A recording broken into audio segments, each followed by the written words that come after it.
Welcome to Friday Night Football and the Agnini Family Dental Countdown to Kickoff. We're here at Bryant Stadium for what we could kind of call the theme of the H's tonight. And what I mean by that is homecoming, heat, and Haines City. We got a little H theme going. How about humidity? Humidity, throw that one in there. Hot, all the H's piled on top of that. It is sweltering, but I tell you what, we'd rather have, I think, hot and clear skies compared to, Jeff, what we had in the past few years when we faced Haines City. Of course, 2 years ago, it was a lot of rain, and then culminating last year with a complete washout in the monsoon over in Haines City. Weren't even able to get that one off. And actually, 2 years ago, it was pretty much a monsoon, but we played anyways. And I remember by the time the game, was over, there's not very many fans in the stands, as the ones who were here had, with the true blue fans, of course, they had umbrellas and garbage bags over them and raincoats and ponchos and you name it. And that was with Derwin James, who's the standout safety at Florida State. Oh, yeah. He was a senior of that team 2 years ago. I think some of the people that were here that night were just wanting to see him play, because he obviously had the reputation as being a major Division I recruit. And, of course, we had all of Lakeland's, loyal fans here. And then last year, like you said, the game got canceled. So first time in 2 years that the Dreadnaughts have taken on the Hornets, and it'll be the first time they faced a new coach at Haines City tonight. Oh, good. Of course, Lakeland coming in 3-1, Haines City 1-3, so struggling a bit on the year. The Lakeland Dreadnaughts, of course, started off fast and furious. The defense wasn't allowing any points in those first few games, kind of like a hurdler at the starting gate. We warmed up with Lake Gibson. I had a couple easy hurdles, and then we completely plowed over that one hurdle against Miami Carroll, and then got back our footing, jumped over the next hurdle, and hopefully we'll continue We'll on. just throw the stats out for that game. Yeah. If you throw those out, Lakeland's allowed 10 points this year. Impressive. In the other three games. So the defense is playing very well, of course. There's Coach Castle there with his Chargers on the field. As they warm up on this incredible evening. Again, the 1H that we said, of course, homecoming tonight, as we are doing the countdown to kickoff with Agnini Family Dental. It's always a fun time. Everyone comes back. Actually, I have a couple friends that we'll be talking to at halftime that have come back all the way from Seattle, Washington. The first time they're seeing the game in 15 years. We know a lot of you are joining us from around the state and the country watching this homecoming game as well. And we'll bring some of the homecoming festivities to you tonight at the halftime show, the Harry Seafood halftime show. That's very good. And last week, again, a successful campaign against the Flying L's, Jeff. We got on track, a really nice performance by our quarterback and really the whole team. I saw some standout performances, and everyone's like, wow, completely different team from the week before, and that's what we were hoping to see, and we got it last week. Yeah, they got off to a very good start in their 39-3 victory over Fort Lauderdale. The exact opposite, as you said, the week before when they were blitzed in the first half by Carroll City. And as you said, Holden Hotchkiss had a good game. We thought it was probably maybe his best game of the year so far, and he really spread the ball around. He had to because James Robinson, the star receiver, was out last week. And I don't have confirmation on this, but I believe from what I've been told he is going to play tonight. Okay, great. So I think last week was kind of more of a precautionary thing, just giving him a little bit of rest and everything. But we'll see tonight. Like I said, I don't have confirmation yet. And I also have heard that Denquarius Longs, our standout linebacker tonight, might be resting tonight. Once again, more of a precautionary thing. But we'll talk more about that a little bit later. But in addition to Holden Hotchkiss really spreading the ball around, as always, it always starts with A.J. Davis, who had another fine game for Lakeland last week. Just another day at the office, Tim, for A.J. Davis. 23 carries, 172 yards, and, of course, a touchdown. And he really got us going last week in the first quarter and had a great game for the Dreadnaughts. Big numbers. We needed that leadership out of A.J. Davis. Of course, we talk about the fact that Robinson wasn't there. It may have been a little bit of an advantage for Hotchkiss to not have to rely on him so much. It was kind of the silver lining. It forced him to kind of spread the ball around. And Holden had a very good night. He was 10 of 16, as you're seeing on your screen there, for 135 yards and 3 touchdowns, as Holden definitely was stepping up last week. And he completed passes, I believe, to 6 different receivers. And Willie Baker, though, who didn't catch a touchdown, but he had 5 catches for 51 yards. So definitely the best game of his Dreadnaught career, as he became kind of a security blanket or go-to receiver, if you will, for Hotchkiss.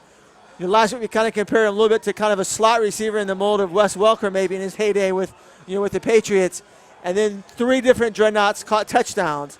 Keon Zipperer, who had the great one-handed catch one-hander, yeah. in the first half. And he kind of admitted to the Ledger reporter, Bill came out to the game, that he didn't really think that ball was intended for him, but he caught it anyways. That's what I said last week. I said he was the most surprised one, I think. And then Daquan Devine, and then, of course, kind of the heartwarming touchdown of the night, Jakari West, who's overcome 3 ACL surgeries, caught a touchdown in the closing seconds of the first half to really cement a great first half for the Dreadnaughts. And, of course, Coach Boldini was happier with his defensive performance, only allowing 3 points. They did a fantastic job, as you see, allowed 3 points and only 135 yards on the defensive side. So really stepped it up. Again, complete team effort there. That dominant Dreadnought defense was back after taking a week off from the Carroll City, and they're definitely back to their vintage self. Another sterling performance for the Dreadnought defense.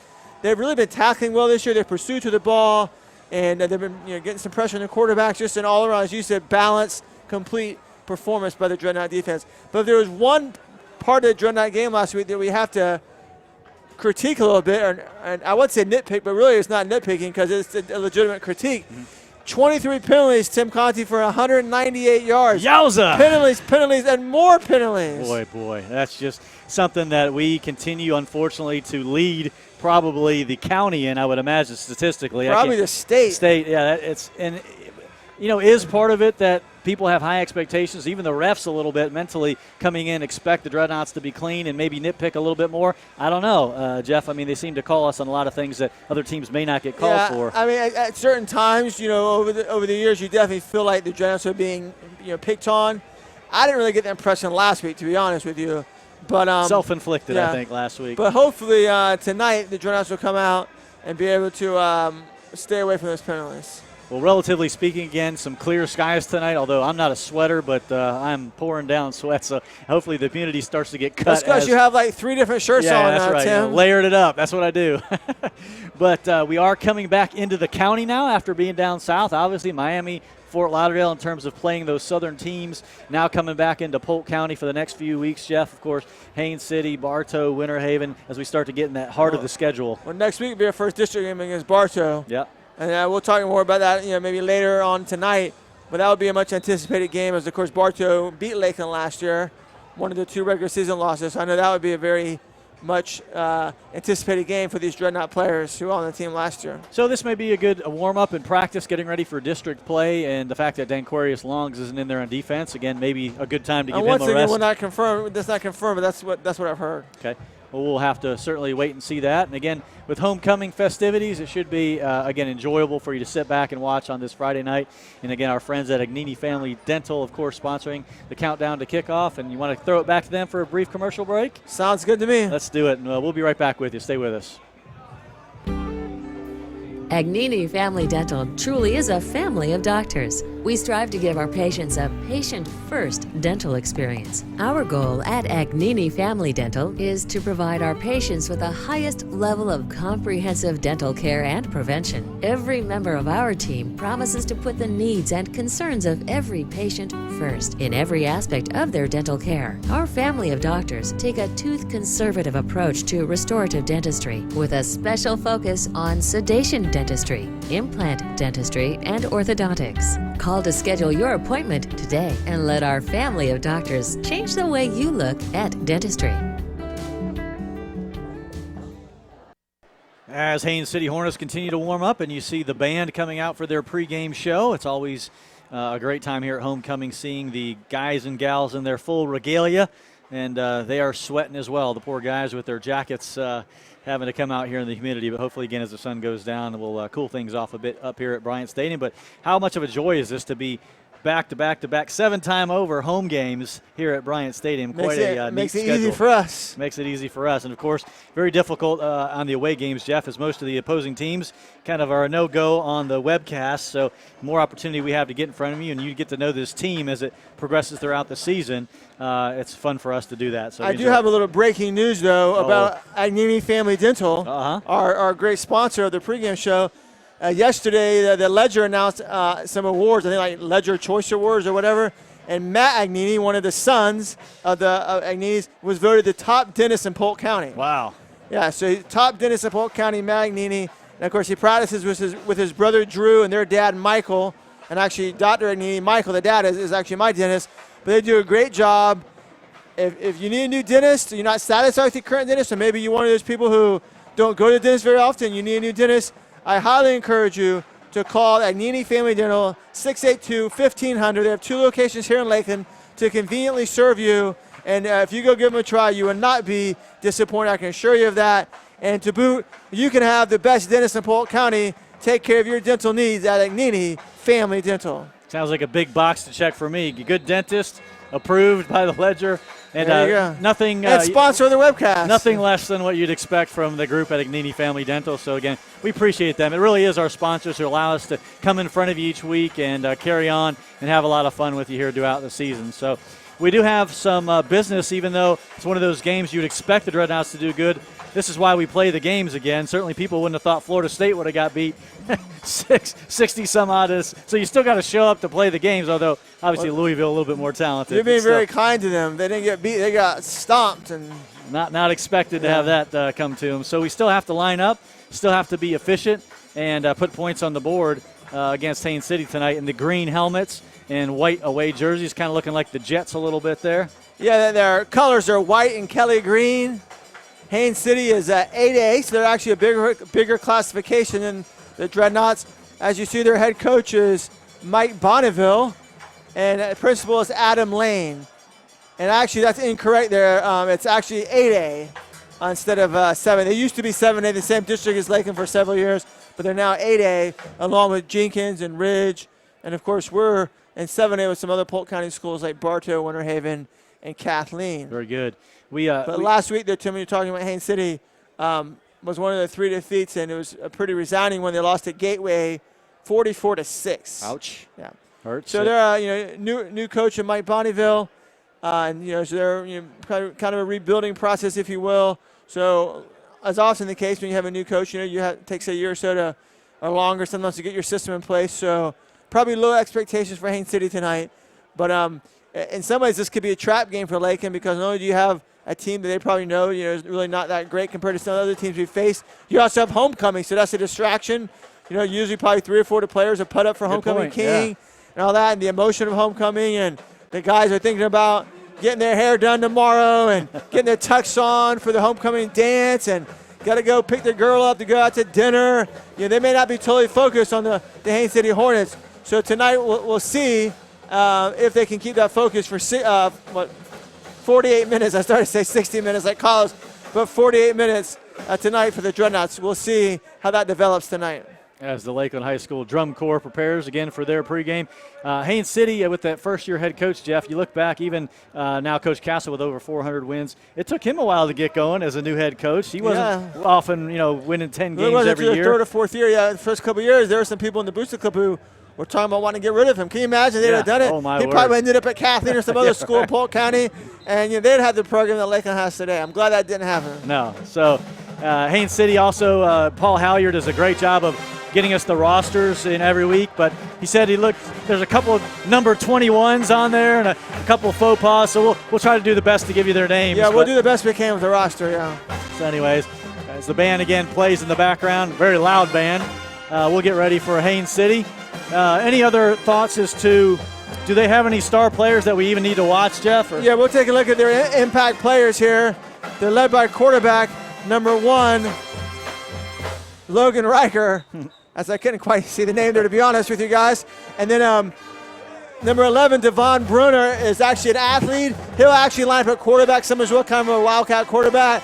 They'll line up as a receiver. He'll get some carries out of the backfield as well. So watch out for number 11. And then number 13, Valentino Solomon, who's a wide receiver and also moonlights as a cornerback. We've seen quite a bit of that this year, not only for our opponents, but from Lakeland as well. Lakeland has several players that play both ways. That's kind of a theme we've seen more in the last year or two, and we'll see Mr. Solomon play both ways for the Hornets tonight. Very good. Well, again, you never know when some player can jump up and bite you, so you still got to contain things. And, of course, on the Dreadnought side of the ball, the names that you'd expect, I'm sure there. But, again, with the ball being spread around so much last week. We have some new impact players for you tonight. Of course, A.J. Davis. Yeah. He's always going to really be the biggest impact player in a lot of ways for Lakeland. But then also Holden Hotchkiss, as you said, he was so key last week, spreading the ball around. I look for him to have another really good game tonight, Tim. But then also, we're going to highlight Willie Baker. All right, as Willie. we've already talked about. Making the list. Kind of that Wes Welker role. working the chains, kind of a possession receiver, kept those drives alive, and then they were able to, finish off the drives with touchdown passes to some of his teammates. But we'll see tonight. It seemed like Hotchkiss and Baker had developed a really good chemistry last week.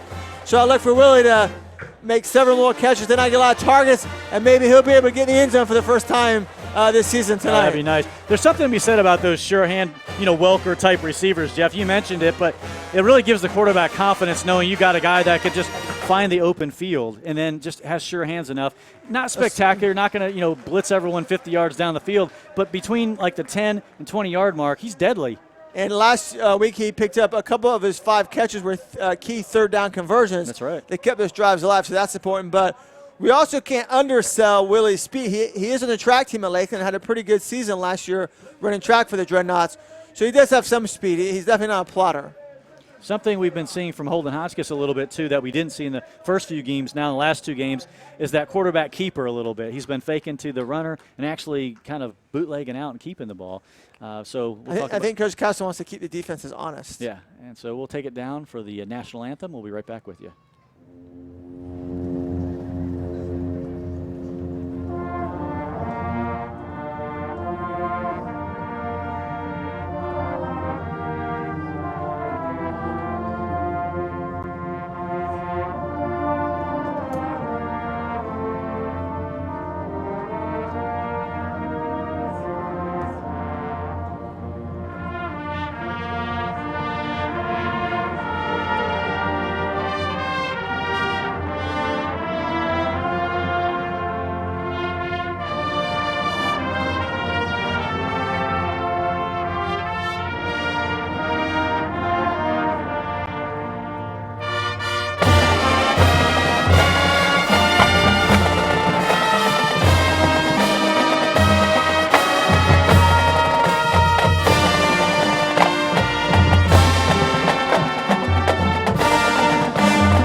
Press box, ready to go. As you can see, the beautiful clouds behind us and sunset, though not dark clouds. We like to see those lighter colored clouds. So I think we're in good shape tonight. Very beautiful performance, the national anthem by the Dreadnought Band. Yeah, I'm God bless America. With their playing, and we'll see some more of them again at halftime with the extended homecoming show. We don't really have a sideline report, Jeff, but any other injuries that we notice, or it'll be pretty clean there? Just like I said, I can't reveal my source, but my source tells me that Robbins will be back tonight and that DeQuarius Long should get a rest tonight, more or less kind of a precautionary measure, and that Robert Madden, who's been playing more in the defensive line this year, but is playing linebacker in the past, will get the start at middle linebacker tonight. As we listen to the band play Anchors Away, Jeff, what are the keys to victory tonight? What do the Dreadnoughts need to do? And just real quick, the only thing on the injury front is Branson Brown got his first start of the year. I mean, not start, but first action of the year last week. And instead of playing his normal tight end, he played fullback in place of Xavier Allen. Not sure if Xavier will be back tonight, but if he is, then I would expect to see Brown back playing some tight end. Okay, good. So we certainly, I know, would love to see the Dreadnaughts work on some few things in this game. Get those penalties way down if we can. Yeah, that's one of my keys to victory, Tim, is on the penalty front. I don't know if we have that. Do we have that graphic to pull yeah, up the I'm keys sure to it'll victory? come up here in a second. And we can talk about what you think of it. Maybe. Yeah, so we'll go ahead and skip it. We'll go ahead and skip to number 3 since you mentioned that. Let's limit the turnovers and the penalties. Haines City's a big underdog. The one way that you can give a big underdog a chance to win a game is by committing several turnovers and lots of penalties. So if Lakeland can just play a clean game, if you will, then that's going to severely limit the chance of Haines City pulling off the monster upset. And then, of course, we want to be balanced in offense. We want to see AJ get over 100 yards like he normally does. We want to see the offensive line open some good holes. Yep. And we also want to see Holden Hotchkiss distribute the ball again to a bevy of receivers. And then the final key to victory, as they've done all year really, for the most part, tackle well and wrap up. That's the other thing. You don't want Haines City to get some fluke 80-yard touchdown run because we didn't wrap up or you miss a tackle. If we don't miss tackles, Haines City is not going to be able to get big plays against our dominant Dreadnought defense. Always, again, one of those games you expect to do well, but you never know. 3-4 turnovers pop up, and it can actually be a game. I did skip over with all the noise in the background. The defensive players, the impact for the defensive players. I don't know if Mike wants to put up that graphic back up and talk about the Lakeland defensive impact players. We got some changes up here now. We'll go with Latrell Jean, the sophomore defensive tackle, who's had some good plays for the Dreadnoughts so far this year. So we want to highlight him. He's a big guy, only a sophomore. He has a chance to be a really good player the next couple of years, but he's getting it done even this year as a sophomore. Number 96, let's keep an eye on him tonight. Number 30, Kieran Space, who's the defensive player of the game last week and also a special teams player last week. Had a phenomenal game. With Dan Aquarius perhaps being out, we expect Kieran to have another really big game for the Dreadnoughts tonight. And then defensive back, Corinthians Stevens had a fumble recovery last week, and so we'll keep an eye on him and see if he can have another big game for the Dreadnoughts against Haines City tonight here at Bryant Stadium. Love seeing some different names again in there, and that's one we thing. try to mix it up from week to week. That's one thing about the Castle teams is, again, he plugs people in and gets the most out of anyone from week to week. If he sees someone excelling in practice, he'll throw them in there. He's not afraid to move people around, and that can be a lot of fun. Certainly, maybe interesting for the parents. Hey, where's he playing this week? Or but again, I love the coaching style. Some of these players, they're the veteran players. They're able to cross-train, and play multiple positions. Robert Madden's a perfect example we just talked about a while ago. Yeah. In the past, he played linebacker. This year, they had him working some defensive line. And now tonight, looks like he might be playing linebacker due to necessity. And look at the beautiful sky in the background. Made to order orange look at the background. Like we have a perfect backdrop here with their orange shirts on for good call, for the Dreadnaughts. So again, homecoming 2016 here at Bryant Stadium tonight. We're pretty close to getting this thing underway. We're just waiting for the captains to come out and do the coin toss, and they'll get things underway. Maybe take one more quick timeout, and then we'll come back and get this one started for you. Stay with us.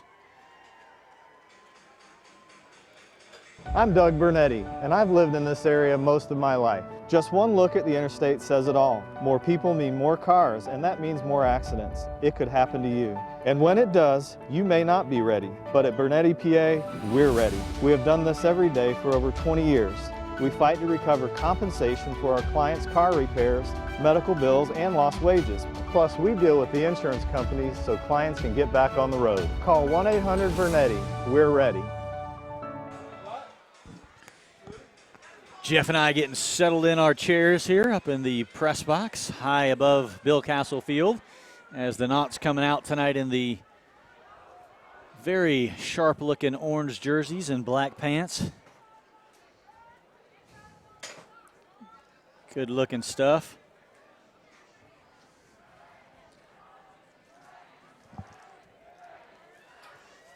Wow. You got a gift up in the press box. I can smell it from here.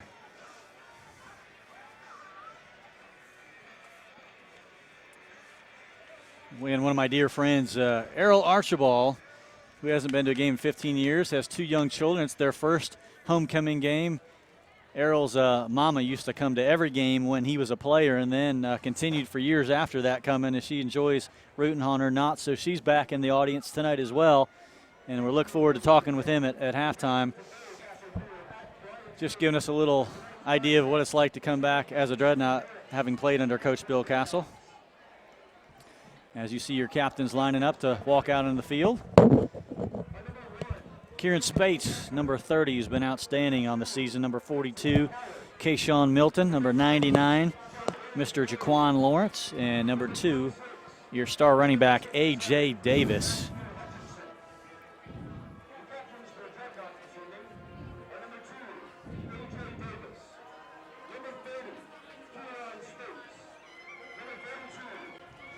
Again, we always have that extended halftime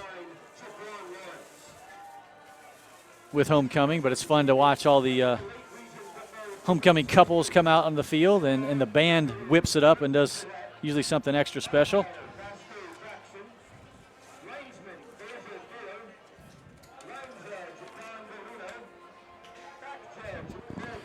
So we're waiting the coin toss here tonight.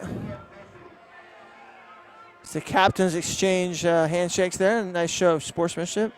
Yeah, you're right, Tim. Those uniforms look a lot like the Jets there, the Haines City Jets, we'll call them. Wow, I checked out my goodie box that you just was dropped off for me from my friend, and it's got shrimp and crab and potatoes in there. My goodness, that is very kind of them. It's up on the old Naughtitron. They're showing some highlights and some of those banging hits by the Knots. Always gets you fired up on defense, some big runs. And as soon as they finish the coin toss, we'll have the best 30 seconds of the night, the runway to victory, one of the great traditions here at Bryant Stadium. You know, the one thing, Tim, there was a casualty, if you will, of getting this field turf. We can no longer have the ship on the field. We have to have it, you know, over there in the north end zone there. So Haines City will receive the opening kickoff. And that's okay. No other school lets us have the ship on the field either. They have banned our ship. Yeah, the Haines City won the coin toss, and they decided they wanted the ball instead of deferring. So Lakeland will kick off to Haines City in the south end zone, and Haines City will start this game going south to north. And there's the cannon, and here come your Knots. They're having a slow run out tonight. I do see James Robinson in uniform tonight, so it looks like he will be playing.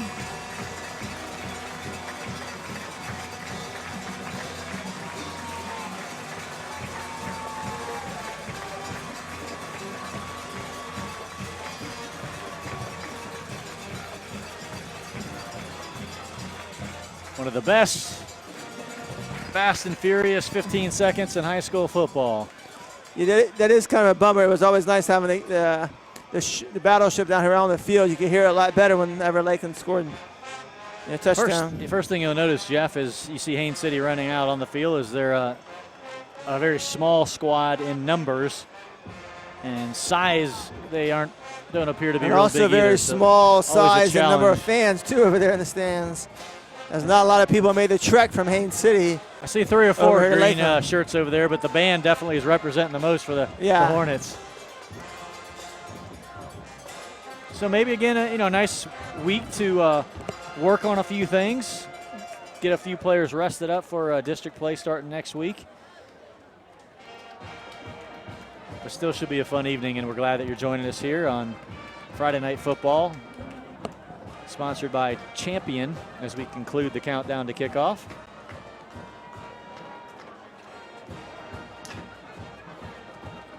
I'm trying to scan the field, Tim, and see if I see number 8 dressed in Aquarius Longs. I don't think I do, so perhaps my source was right. He might be getting the night off tonight.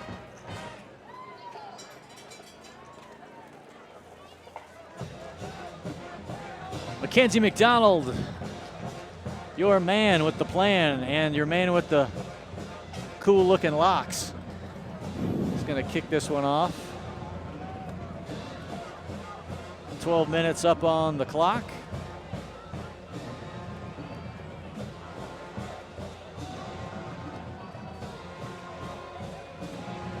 Mackenzie's kind of surprising. You're not sure what you're going to get. Sometimes he kicks it between the 20 and the 10, and other times he gets a little burst of energy and puts it in the end zone, but I'd say he's only hit the end zone maybe 10 to 15% of the time. He's usually pulls up between the 10 and the 5, but there you go. Extra protein here on homecoming night as he puts it halfway into the end zone. Did you see it? I forget which game it was in. I think it was in a college game last weekend. A guy caught the kickoff in the end zone, but he didn't take a knee. He just stood there. And then he flipped the ball to the referee, and it's a live ball. I guarantee that guy will never do that again, but he'll never live that down. I don't recall, what team that was, but a colossal blunder nonetheless. And looks like that's the case. We do not see Dane Quarius out there. We see Robert Madden at the middle linebacker slot, flanked by Jaquarius Smith and Kieran Spites out there. Haines City shifts over, hands off left side. Has some room, number 25. Gets banged out at the 25-yard line. James Robinson playing both ways tonight as he helps make the tackle there. Again, we don't actually have a name for number 25 on the Haines City roster. We might just have to call all these players about their jersey number tonight, Tim. That's the joy sometimes of not getting a good roster, if you will. And look at this, Tim. Number 1, the quarterback, Logan, and then, quote, Sunshine Riker. I'm guessing he has long blonde hair like the character from Remember the Titans.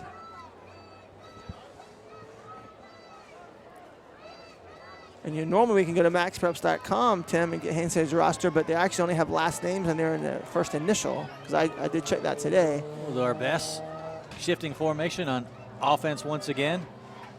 11:05 just started, underway. First possession, handoff again, direct snap to number 25. Good pursuit, and then comes in to sweep it up. What a great hit. Number 15 comes in just knifing That's through. Damari Mathis, the Division I cornerback prospect who's going to be a Gamecock next year. And he stuck him right there at Tim Conti. That was a nice between stick. the numbers, Damari Mathis comes in and just mops it up. What you do, hold their legs, keep them stood up, and then pow. Textbook tackle right there. They wrapped it very well, to say the least, that time, Tim. As you said very accurately, Jeff, Sunshine, the quarterback with those long locks extending down into his back. Hope he doesn't get those things yanked. I wonder if he's going to kiss one of his teammates tonight in the locker room. What a great movie. Remember the Titans? I've probably seen that 5, 6, 7 times, and it never gets old. Strong side blocking left side lineup. Number 25 again, doesn't fool the Knots. Number 7. Strong side, weak side. Strong DeShazer side. playing D, sneaks in behind. Another two-way player. Yep. Number 25 has got some quickness. Short little thing, about 5 foot nothing. I've actually been to the high school up in Alexandria, Virginia area where Boone High School, from Remember the Titans. Seen the trophies in the trophy case up there. Interesting call here, Mr. Goddard, on a 4th and 6. And will it be a weird pooch kind of kick, or are they actually going to just try a hard snap count? There's a timeout. Maybe the coach said, wait a minute, it is 4th down. The thing is, it's 4th and 6, and even if you get the offsides, it's still going to be 4th and 1, so that would be an odd time to try that. So Haines City burns their first timeout. We'll take a commercial break and be right back with you.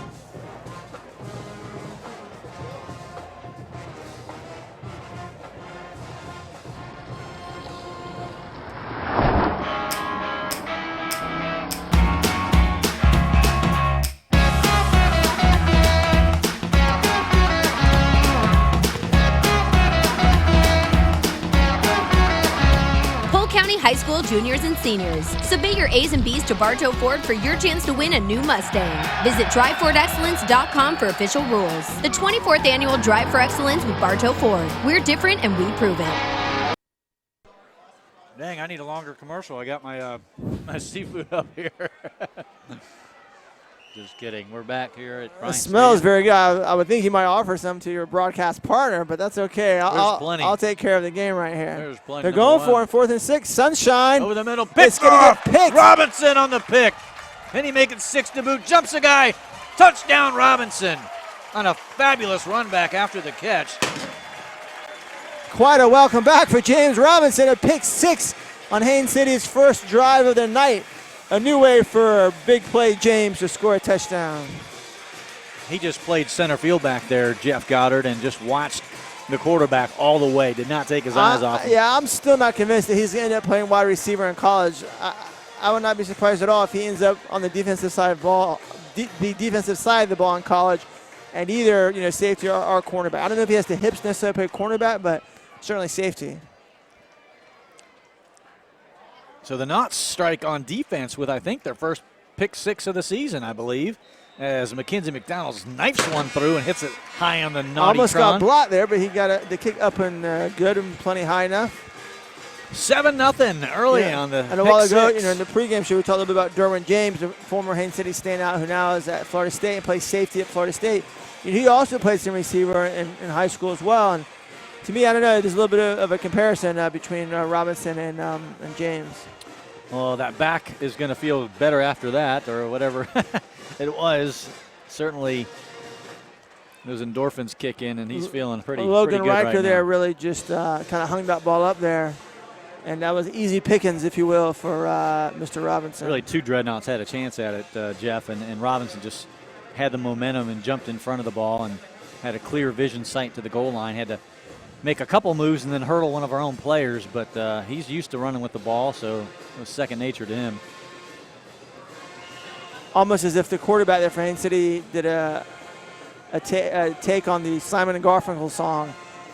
This is for you, Mr. Robinson. So Mackenzie McDonald kicking off for the second time in under 3 minutes. And a little bit shorter this time, up and around 8. Fumbled, but watch out for that weird effect that Jeff and I call, and it's not going to happen this time. The Knots swarm on special teams and knock them down inside the 20. Not this time. Not this time. Great start for the Dreadnaughts tonight. Not very often you see a pick 6 and an opening drive like that. Kind of unique and a great start to this game. Hopefully this should be a game, Tim, that maybe we'll get to see the backups quite a bit in the second half and get some of these guys a lot of reps that normally don't play a whole lot. Always nice for homecoming if everybody gets in the game and gets to play. Maybe not hit the running clock too early with the little opportunity again for the second and third teamers to get in.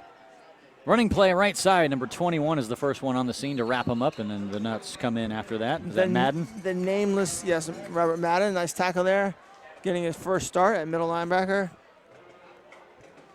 The number 25 is our nameless running back. He's not on the roster that we have on paper. He's not on the roster of Max Prep. So can you remember, since if the quarterback is Sunshine, can you remember the name of the running back from Remember the Titans? I do not. I don't, man, if someone said it, I think I'd recognize it, but. Welcome to text it in or Google it and text it to Jeff. I think it's going to drive him nuts the rest of the game. I can see his face. I can see the guy's face, but. It was the guy. It was the Rev. They call him Rev, right? He was the one whose dad was a preacher or whatever. I think, was he the running back? I don't even remember that movie very well. Yeah, I think he was the guy who's always preaching. I think they call him the Rev. He might be the running back. Logan getting pressure, and he's going to go down inside the 10-yard line. Number 81. Number 61. 61, I'm sorry. It is Big 61. Alex Edward, senior defensive lineman for the Dreadnaughts. AE. As the defense is off to a dominant start. Rough spot now, 3rd and a bunch. It's always interesting, Tim. You go out to eat here in Lakeland, especially if you go to kind of some old Lakeland haunts, and you can't help but run into Dreadnaught fans and members of the Booster Club. I had breakfast at Fat Jack's yesterday. Ooh, and saw yummy. One of the boosters, Mark Wellman, talked to him for a few minutes. And a month or so ago, I had breakfast at Reese Cliff one morning and saw multiple members of the Booster Club.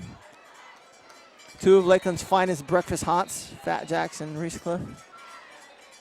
3rd and 15, and the first-year coach wants to talk things over with his quarterback, Logan Riker. It makes you wonder, Tim, if he went for it on 4th and 6 at his own, 25-yard line, either A, he figures might as well throw caution to the wind and really just go for it. You have nothing to lose, or they absolutely have no punter.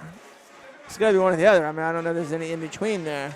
But certainly as a strategic decision in a 0-0 game in the first quarter, you would not really go for it 4th and 6 at your own 20, roughly 25-yard line. So we'll see here if Lakeland can get a stop on 3rd and 15. We'll see if they roll the punt around. We'll see what he looks like.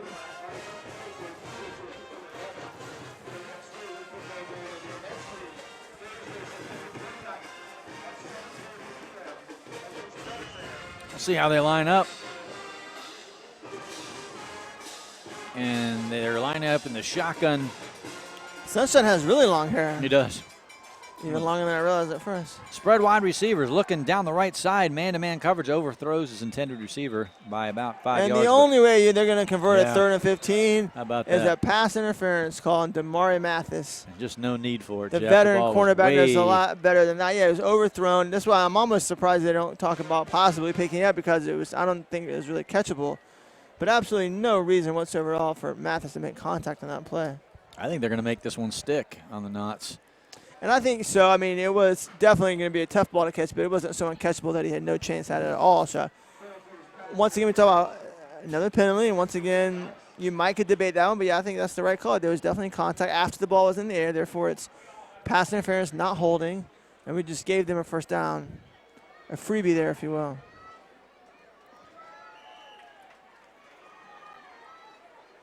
They're showing that can't be right. Third and.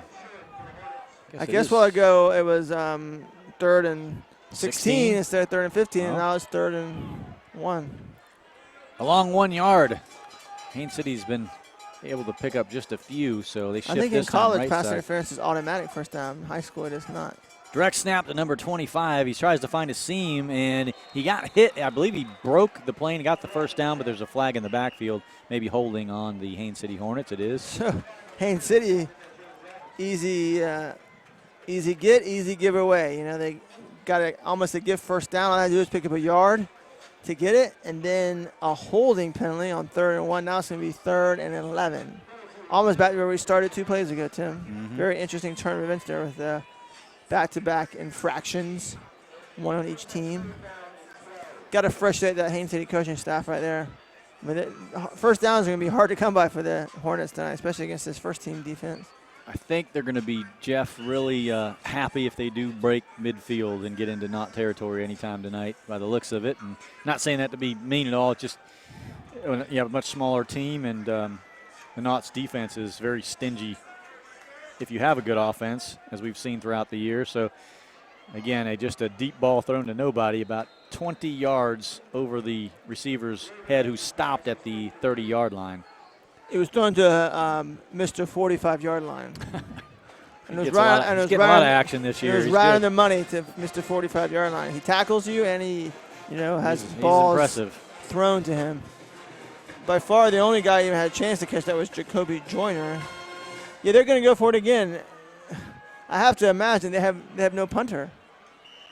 Either that, or they figured, maybe it's a bad punter. He might punt 15 yards. You might as well go for it if that's all you're going to get. Or maybe he's just rolling the dice and say, hey, I have nothing to lose. We're going up against mighty Lakeland Dreadnaughts. We're, 40-point underdogs. We might as well just go for it. Spread field. He's going to air this one out. He throws it over in the flat. Number 2 catches it is number 11 overruns and is misplayed, and he drops the ball. It's a fumble, and I think recovered inside by the Knots. That was such a weird play right there.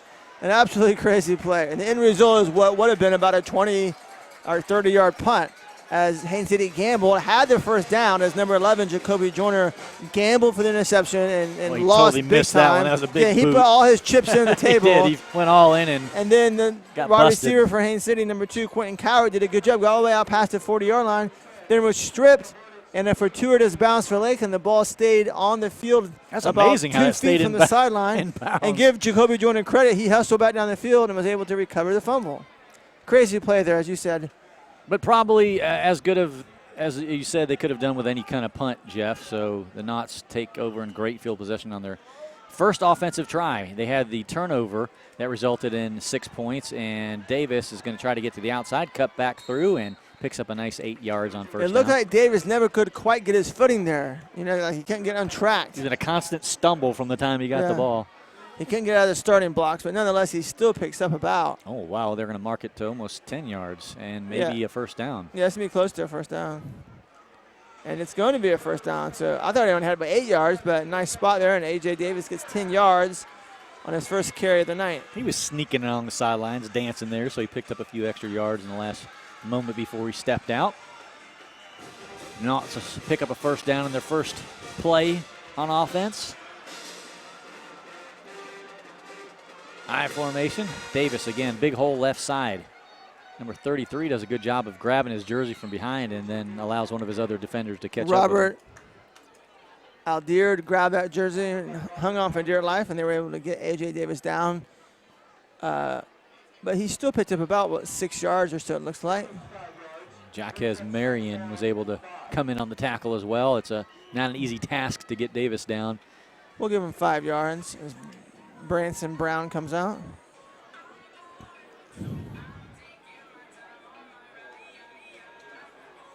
Beefaloes, Hogs, whatever you want to call them.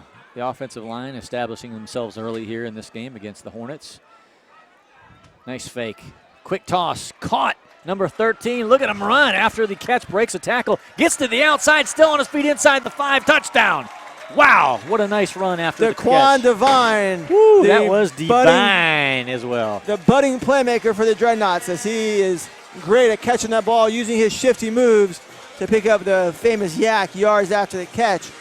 And a nice touchdown pass from Holden Hotchkiss to an emerging playmaker in Daquan Devine, lucky number 13. Looking fine, Daquan Devine. On that play, just beautiful run. Spun around.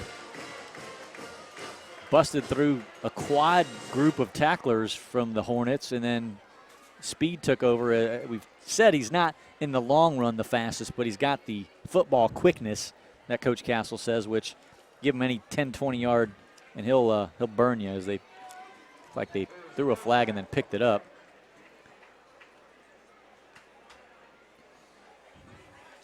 And McKenzie will try the extra point from normal distance, getting a workout here early. And we like to see that.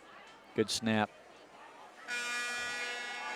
Nice confident kick in for the extra point. Dreadnaughts go up 2 scores here with 5:42 right down in the Broadway, first and it bounces off the PFG panel on the scoreboard.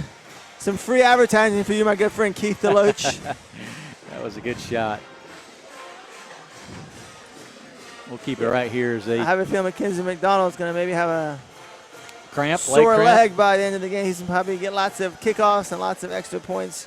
You have to pound tonight. the fluids to keep his leg going.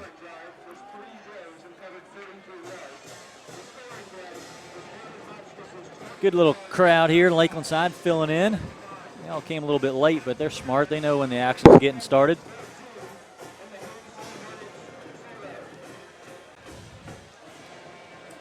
Any other big games around Polk County tonight, Mr. Goddard, you know about? I'm not really sure, to be honest. I don't know if there's any really true big matchups tonight. So Dreadnaughts, 1 on offense, 1 on defense. Putting 2 up in the first 7 minutes. And I have a feeling more to come. Special teams, first man gets him at the 11, and he falls down at the 15. Nice job of number 24 on the coverage. Demetri McNair hustling down there and kind of diving and getting a hand on him. Was strong enough to get him down, even though he didn't really wrap up. But McNair actually plays defensive end. You know, you usually don't see those kind of guys on the kickoff. He's doing a little bit bigger than the typical guy you'd see, so he's probably able to use that strength there to make that tackle.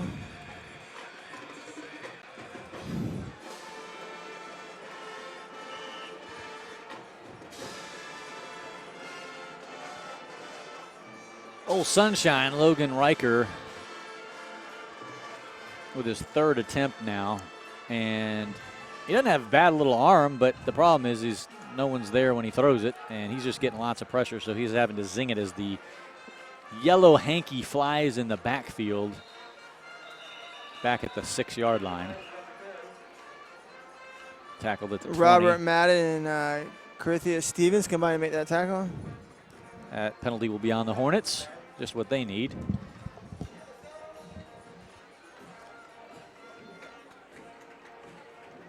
Hornets are usually pretty fierce, Jeff, around. You don't want anything to do with them. Tonight looks like the sting may not be so potent tonight.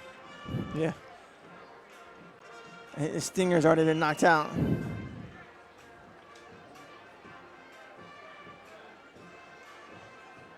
But the Hornet band's still having fun over there.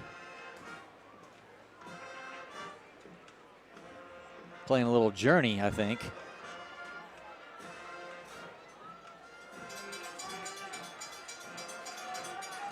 They get to replay first down. They got this same shift, and there's going to be another penalty. It may be illegal shift or offsides. I think someone maybe came across the.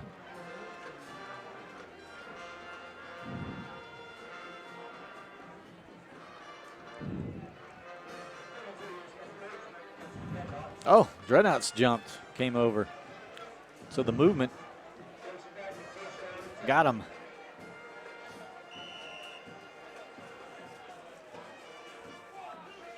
It's pretty appropriate that the Hornet band would be playing "Don't Stop Believin'." Yeah. They've got. They're going to have ample opportunity to stop believing tonight. Yeah.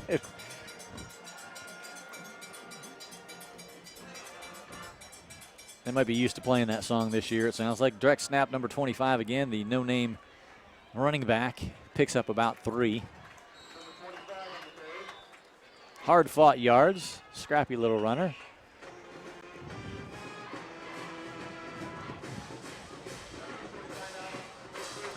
This is an official timeout for a water break here in the first quarter, and that'll give us time to give our sponsors a little bit of play time. Dreadnaughts up 14-0. We'll be right back.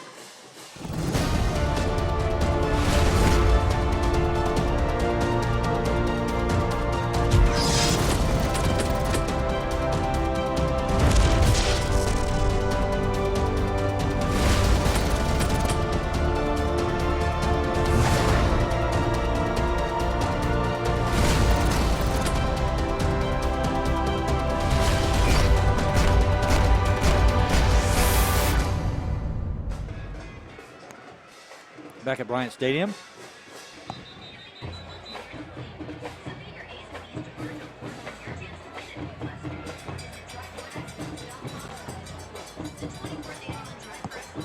Homecoming night.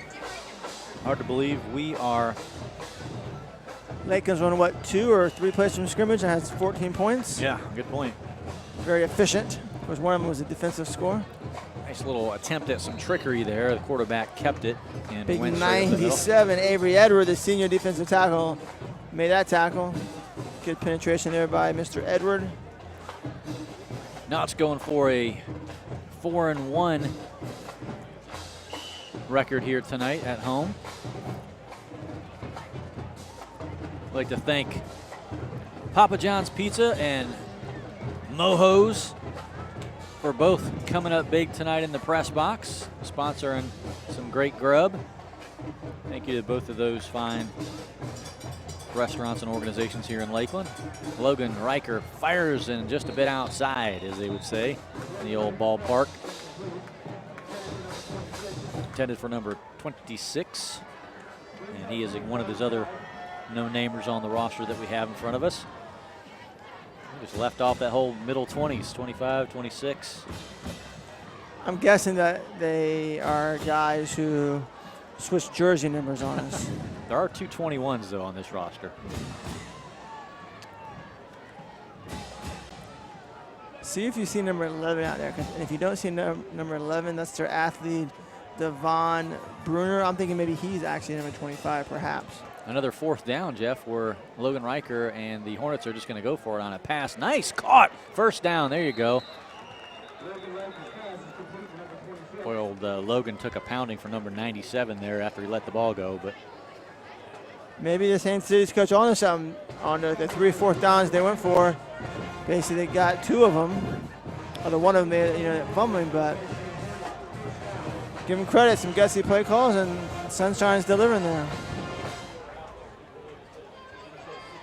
Sunshine on my shoulders. Little John Denver.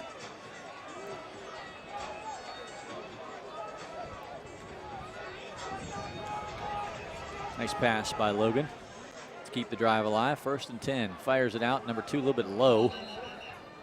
A 1-hopper. And actually, that was good for Haines City that was dropped, because if he caught it, he would have lost about 2 yards. So one of those good incompletions if you're Haines City.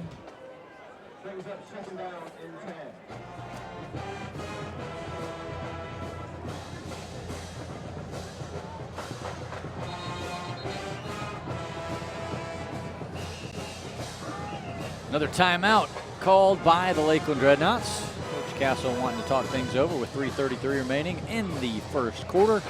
We'll take a brief timeout and be right back with you. From up here, most pre-owned vehicles look pretty similar, but that just isn't the case. Hi, I'm Benny Jr. with Bartow Ford. Only at Bartow Ford do we meticulously inspect every pre-owned vehicle that makes our lot. Because of our high sales volume, we're able to keep only the best. And let's face it, that's what you're looking for when you're looking for the best deal, a quality, premium, pre-owned vehicle. It's just another reason why at Bartow Ford we say we're different and we prove it.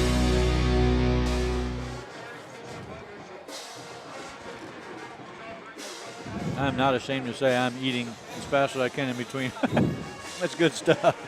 Tim's like, another commercial, please. Another commercial, please. Keep scoring, baby. Nice job.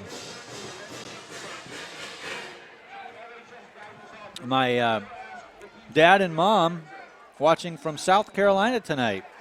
They took a little trip in the Outer Banks, so to speak. And Dad, Mom, South or North Carolina? South Carolina. Thanks for watching on the webcast tonight. We've also already gotten text from Keith Cornea up in Tennessee, and the previously mentioned Keith Deloach, who's out of town this weekend up in State College, Pennsylvania. Glad they're watching tonight. The two Keiths. 3rd and 8 for the Hornets, but it might as well just be 2nd and 8 for them because they're going to go for it, appears, on every 4th down, no matter what the situation. So interesting when your offense has 4 downs to work with. It does give you a higher percentage of opportunity to keep the drive alive, but also to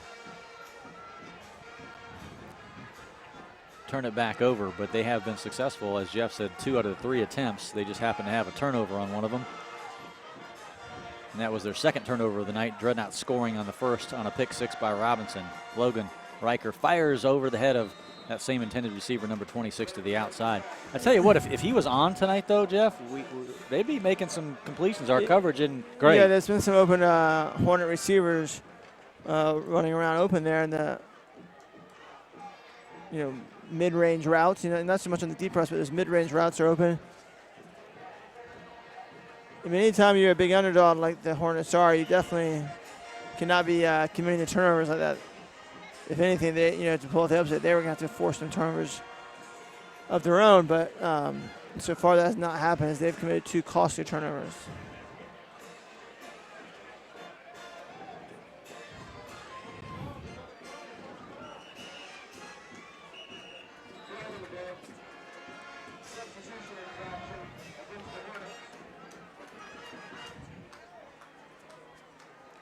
Little substitution problemo.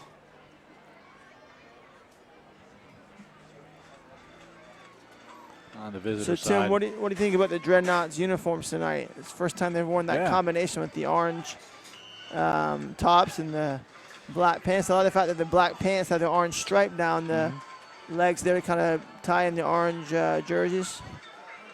So basically, they have black and orange on the helmet, the shirts, and the pants. It all matches well. I think this is a good combination. Of course, these uniforms are from Champion. We appreciate everything they do for the Dreadnought team. Picked off at the 40. Turnover.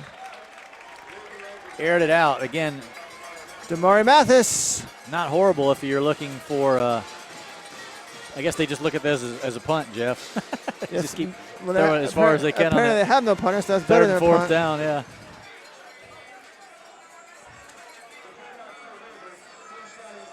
As just Jeff said, 3 turnovers by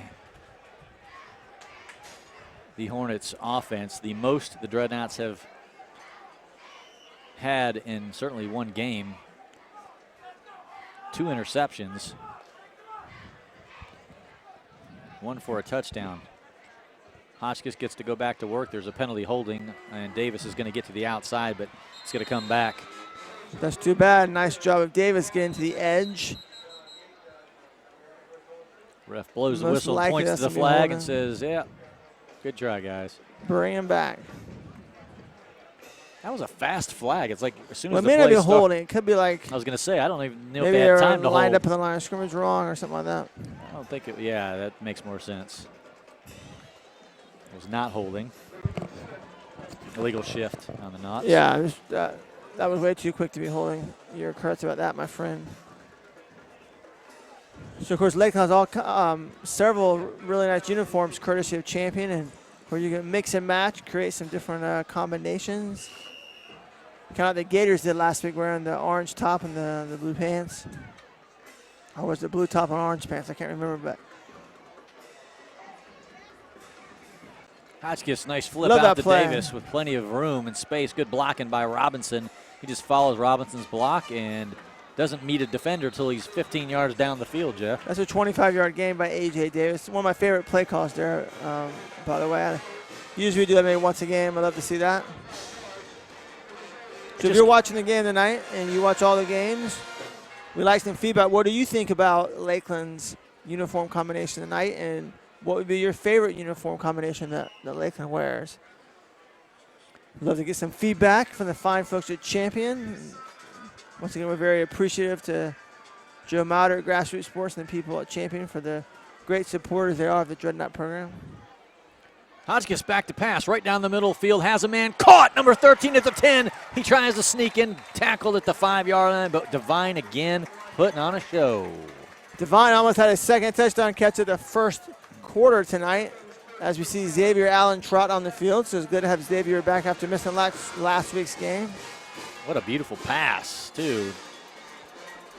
Almost in full stride. Daquan just had to dip his shoulder a bit to grab the ball. And but he was not wide much. open, too. Yeah. So nice route there by Daquan Devine. First and goal from about the 3.5 or 4 yard line. Dreadnaughts seeking their third touchdown of the first quarter. First and goal to go at the 5. The big man rumbles, stumbling, trying to get pushed forward. Good job, Hornets. I'm impressed. Took 4 Showed of a them. little fortitude there and stood up big Xavier Allen.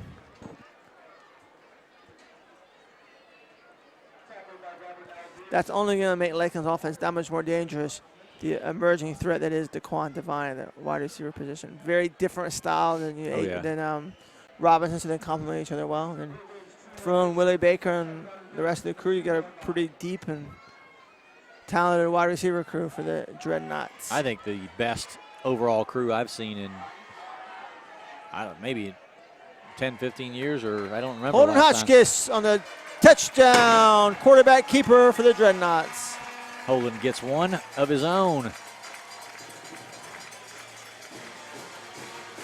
He's got a little power to him, a little something in those legs. Speaking of Holden Hotchkiss, he's committed to North Dakota State. Did you see the big win they had last Saturday over ranked Iowa?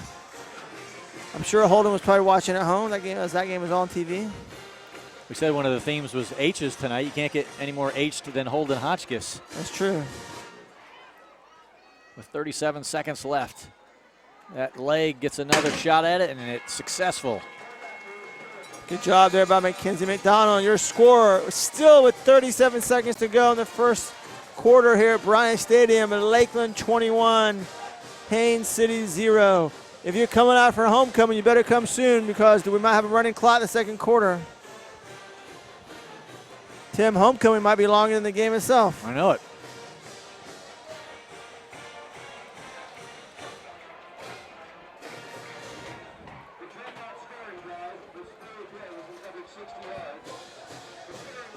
$60 yards on the scoring drive.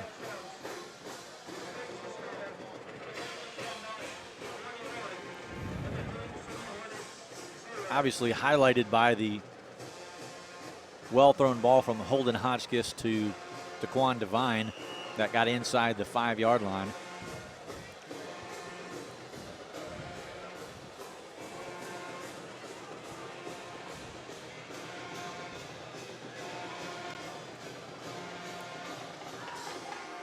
Mackenzie getting good leg on it, and that's the deepest ball of the night for him.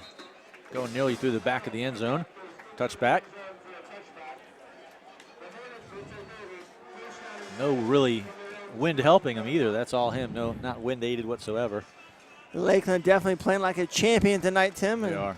In their champion uniforms. Of course, if they keep on playing this good, they might be wearing this combination more often. Just got a text in from Coach Farkas's parents up in Richmond, Virginia, saying that their favorite uniform is tonight's uniform. So we have a vote for the orange tops and the black pants. This might be my favorite ones, too. They look very sharp. Did you join us? I'm glad we wore our orange shirts today, Tim. We look like we fit in. We are. With the knots tonight. Thanks to the Farkases for tuning in and giving us a little shout out there as they made their vote, first vote in. Fumble, number 25, kicking it around, and he gets diced. Ball Get still it. flopping and possibly picked up by the Knots. I don't know. Let's see. No, they're going to say Haines City got it, so it'll be second down. That would have been the So I was about to say, fourth turnover in the first quarter. Yeah, I was going to say, if Lakeland recovered that, it might be 28-0 before the quarter ended. Could have been. But as it is, since Haines City recovered, that's going to probably be the last play of their first quarter. As you see, big number 56 for Haines City has some neon green shoes there. Final seconds tick away. Your score at the end of one, Lakeland 21, Haines City 0 on homecoming night. We'll take a commercial break and rejoin you here in a minute.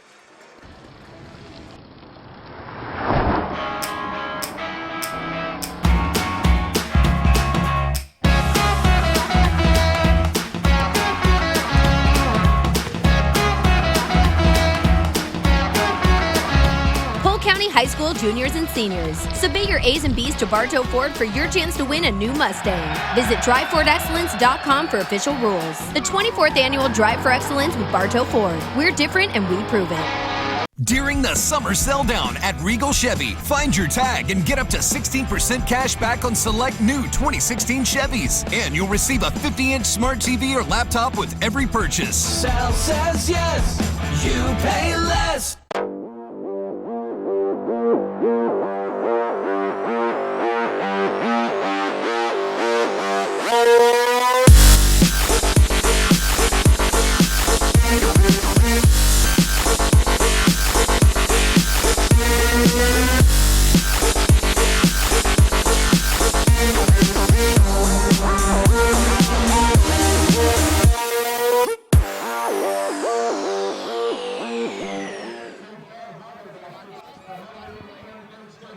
We are back.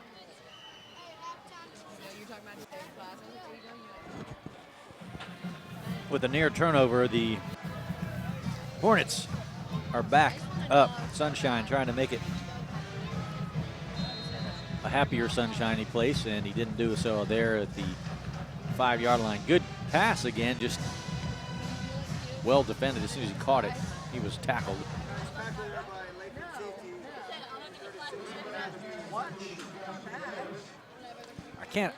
If they don't have a punter, we'll definitely find out here, Jeff. If they try to go for it on a 4th down and 20-some, they have 1 third down to go here, but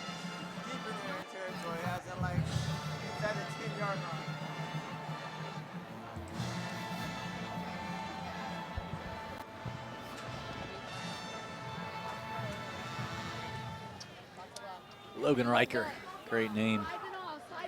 Getting pressure. Here they come. Knots get them at the 1-yard line. Whoa. Juan Lawrence from the defensive position, bringing the heat on Sunshine. Yeah, they gave him the green light there, Jeff. They said, everyone feel free to gallop and go after. Just so everybody knows at home, we did not nickname the quarterback Sunshine. It's actually on the roster, in case you're wondering. Logan Sunshine right there. They're going to go for it, Jim. I guess they don't have a punter fun. missed a bus. He got left back to Haines City. Very interesting strategy from the first year. I wonder if they've punted at all this year. Maybe they haven't even. That's just. He doesn't believe in punts apparently. As there's a flag, and it was nearly picked off. Oh boy. Number 9 for the Knots was all over it. That was Jaquarius Smith.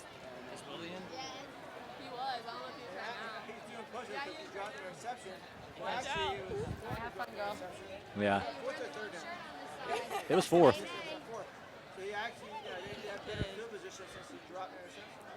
They're asking team captain Robinson what he wants to do. Decline the penalty. I think it's on the Hornets, or give him the play over again. I would say decline the penalty and take the ball. Safety. That's even better.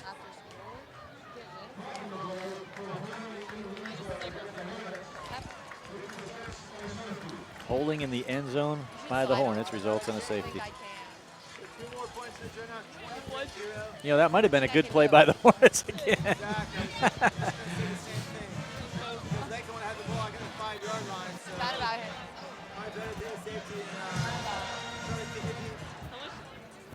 So they have a sneaky, weird kind of game plan, and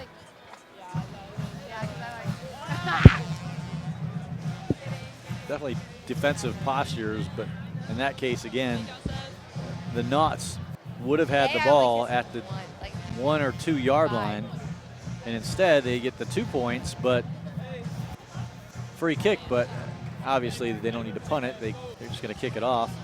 Surprising, usually someone that kicks the ball off, Jeff, can at least somewhat get a punt in the air. You do have the option on the safety to punt it or kick it off. So they come out and punt it here. Then we know Yeah, watch a guy punt it and booms it 50 yards.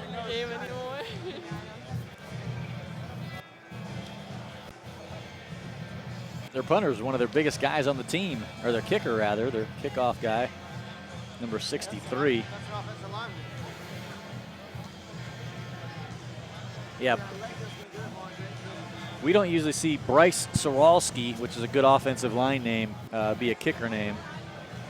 It's usually like Hunter Cabello, or it's a definite kicker name. Maybe that's why. Bryce gets it out there, bounces around. AJ has plenty of time. He reverses field and makes a nice move at the 40, now 50. And he gets spun around and fumbled out of bounds at the 40. Nice job of a tackle and a strip by number 26. Not bad. Nice cutback by AJ to bounce it outside. So that was a 20-yard return before he fumbled. Unfortunately, the Dreadnaughts went out of bounds. All right, so our good friends over at Grassroots Sports and Champion have said they want to hear from you, the fan, and what your favorite uniform combination is. And if you text it in, which will give you the number in just a minute, you'll be in there for a $25 gift card. Ooh, hey. Hotchkiss, nice fake. Man-to-man, wide open. I think he overthrew him, did he? No, he didn't. Perfect. Robinson gets under the ball. Touchdown. I thought he had too much mustard on it, and Robinson said, no, I can slide and get that. That's no problem. Holden Hotchkiss is on fire tonight, Tim Conti. What a beautiful throw. That is as good of a throw as you will see in high school football. I see he lofted it up there and let Robinson use his speed and run underneath the ball and make the catch. That is just how they draw it up. Threw me off, Jeff, because I haven't seen him lead the receiver like that, and that was beautifully done. We finally saw the speed of Robinson be able to just simply glide under the ball, and an easy reception for a talented receiver like that. That's what you hope for if you're a receiver. You see that ball out there and you just go get it. Mackenzie McDonald. Perfect pass there by Holden Hotchkiss, and great job by James Robinson, who's now scored 2 touchdowns on a pick 6 and about a 40-yard touchdown pass from his buddy Holden Hotchkiss. Making his play for offensive and defensive player of the game. Have we ever had one in the same? I don't think so. Well, last week we had special teams and defense, but we've never had offense and defense. Offense and defense, same guy. That's very interesting. Although I think Holden might be making a big he said it's the night of H's, so he's play for that. Not doing bad.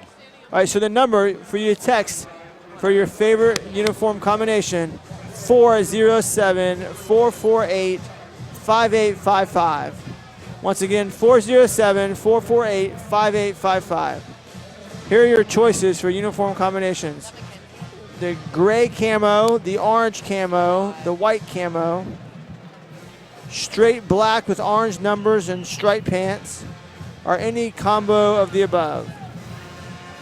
So we literally can wear a different combination pretty much every game and never repeat it. I mean, every season. I mean, like a champion every website week and not where they can go on and, like with cars, you can do the accessories. We need to be able to have them. My daughter could make that website up. She plays with those things all the time. It caught at about the 12-yard line. What are you talking about? That's what Coach Castle does. I mean, Coach Castle sits in his office and plays around with a different combination. Yeah. That's what you'll do if you surprise Coach Castle in his office. And then he consults Joe, over at Grassroots Sports and Champion, and he makes it happen. For those of you that are wondering, because I know all of you out there are just wondering what happened to the JV football team, well, the game against Winter Haven last night was canceled due to weather. So they took the brunt of it for us. That's too bad. Winter Haven, that would have been a good JV game, Winter Haven and Lakeland. It will be next week, Thursday, September 29th, 7:30 against Bartow at Bryant Stadium. So we have back-to-back Bartows at Bryant Stadium Thursday and Friday night. He doesn't look like Noah Feldman, but get a whole 2-day extravaganza of Bartow and not football.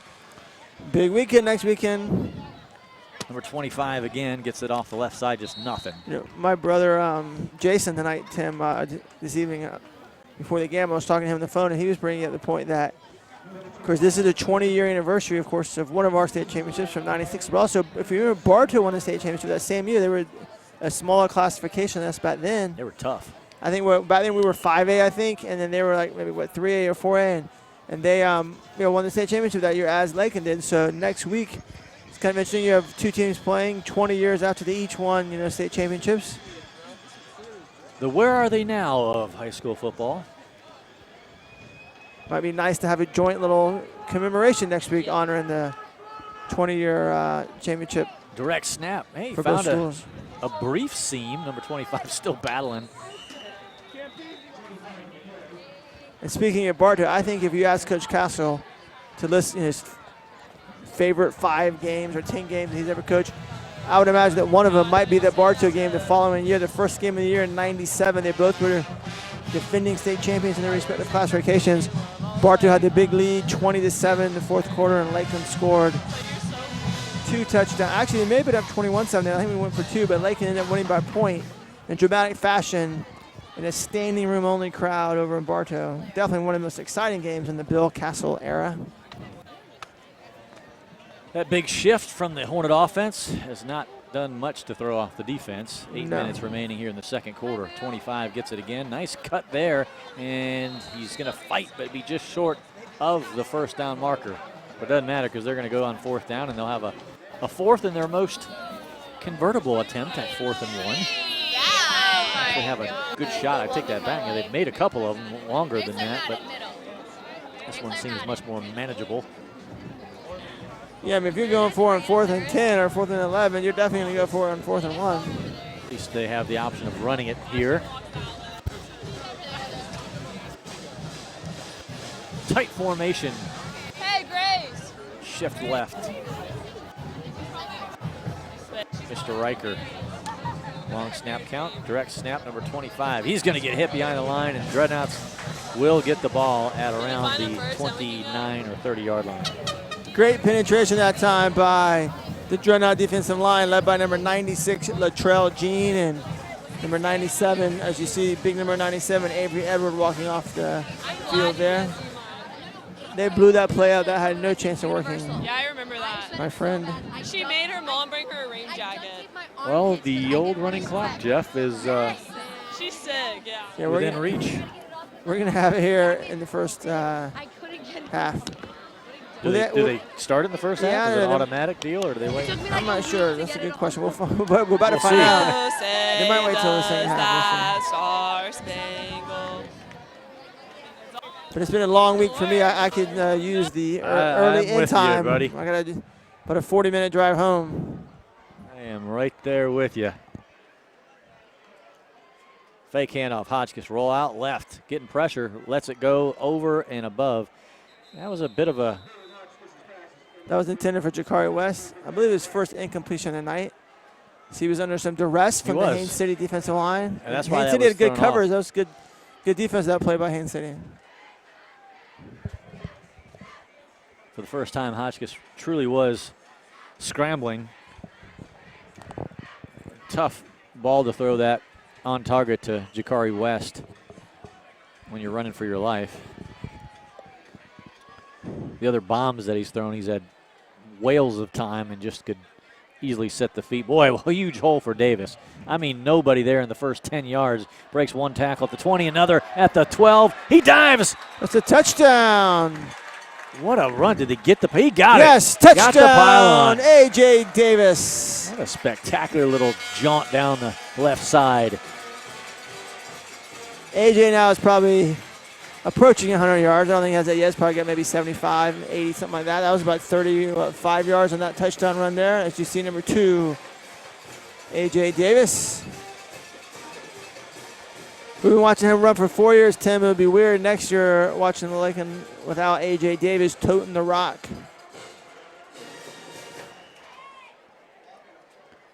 I'd like to say a shout out to my friend Stan's Kitty Welburn, who is watching the game tonight. He's got his cat watching the football game. Very nice. I had to, Stan. I'm sorry. That image was too good to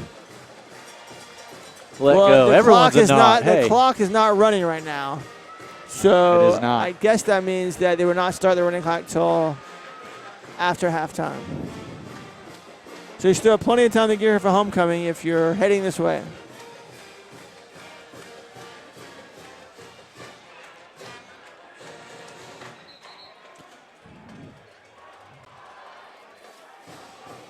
Bobby Hathcock has texted in. He said his favorite is black on black.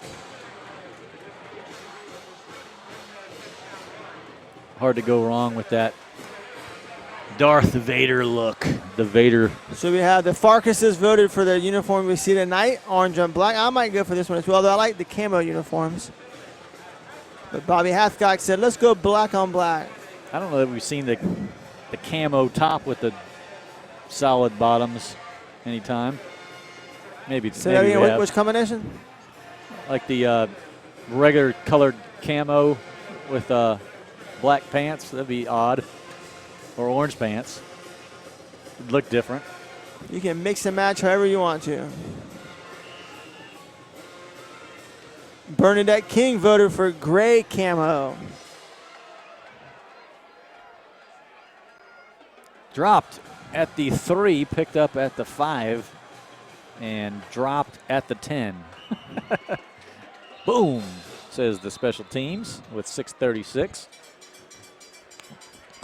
Up by just a mere 37 points in the first half.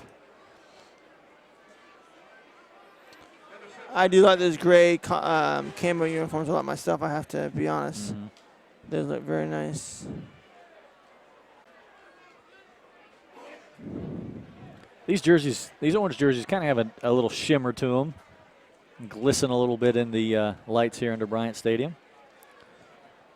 Yeah, you brought up the FSU game last week against Louisville. I think we could do a remake of an old Florida-Nebraska joke. How many Seminoles does it take to tackle Lamar Jackson? Nobody knows because he hasn't been tackled yet. Boom. Crash. For all my Seminole friends out there.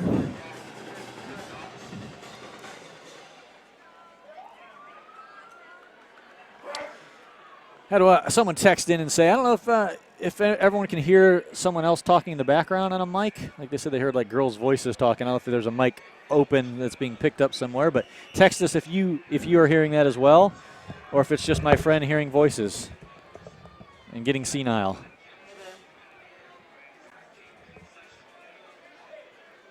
First down at 10. Direct snap, number 25. It almost looked like the defense stopped there, but it'll be a 5 or 6 yard loss and a fumble maybe at the end. Could it be? Oh, boy. Yes, recovered by the Knots. Ouch.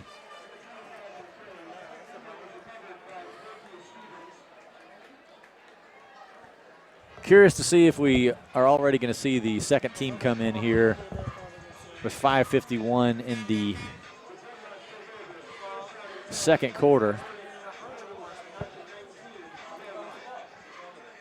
Number 18, Reggie Covington does check in. Holden Hotchkiss still appears to be the starter. Officials timeout for the second water break of the night. We'll take a brief timeout also with the Dreadnaughts leading and in control 37-0. Stay with us. During the Silverado sell down at Regal Chevy, get 16% cash back on new Silverados. That's over $7,500 on select all-star crew cabs. And you'll receive a 50-inch smart TV or laptop with every purchase. Sal says yes, you pay less.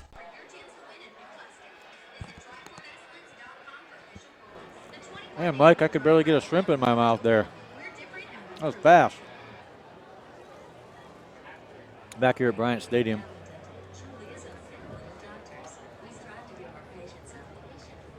Well, it's a fun offensive show, if you like that kind of thing. If you're a Lakeland fan. If you are a defensive kind of battle guy or girl. Well, Lakeland's playing fine defense. Yeah.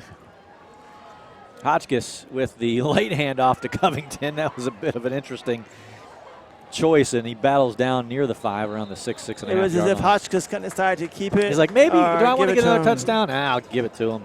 let the kid have a chance at it. But also, you know, Covington's not near as strong probably as Davis, so I think that was part of it too. As it looked like he almost, you know, lost his balance on as him and Hotchkiss were tugging, you know, tuggling's not a word, excuse me, tugging over the ball. Sure, you can make up a word. Keep on voting for your favorite Dreadnought uniform combination by champion. 407-448-5855. Text in your choice, and you'll be registered to win a $25 champion gift card. Play like a champion and shop like a champion. Roll out by Divine. So is the backup quarterback. Covington gets all the way to the pylon, slices, touchdown. Everybody's getting in the act tonight, Tim Conti. Touchdown for the backup tailback, Reggie Covington. Not many times you can say touchdown by Divine, receiving, and then he hands off for a touchdown. And it is a running clock, Tim. They're not waiting for the second half. Off she goes. Can we run it straight through a halftime? Will they just let it keep? Yeah, let's make that part of homecoming. Just reload it up and keep going. The extended halftime will be the only thing from this point forward that will keep this from being a really quick game. Boy, Mackenzie McDonald, I don't want to jinx you, my friend, but you are looking very confident tonight. 44-0 is your score now here, with still 3:35 to go in the second quarter. As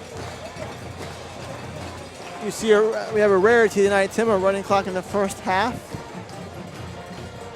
And the second team getting in the first half.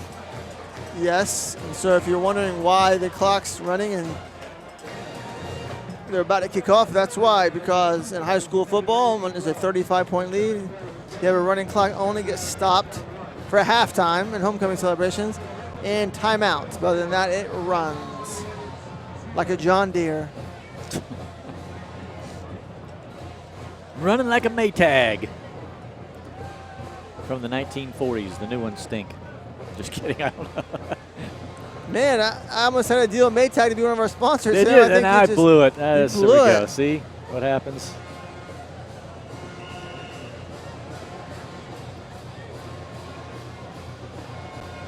Mackenzie's like, not again. With those curly French fried haired locks of his. Gets it into the end zone again.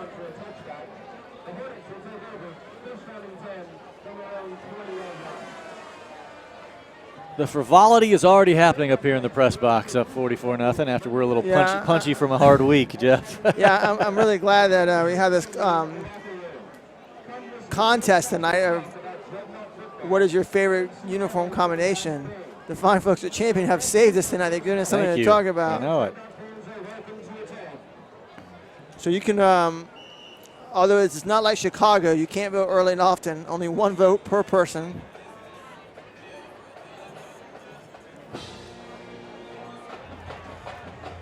You know, Tim, I think the debate Monday night would be more competitive than this game. Ooh. Logan Riker running for his life, flag on the play. Another fumble, although I think he may have been down. Actually, I think I see two flags on the play now.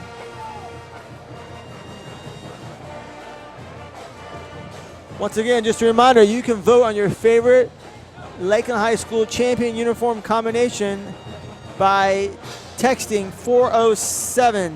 407-448-5855. Everybody who texts in and votes will be registered to win a $25 gift card courtesy of Champion and our good friend Joe Matter. Tonight is the first time Lakeland's ever worn this combination with the orange tops and the black pants.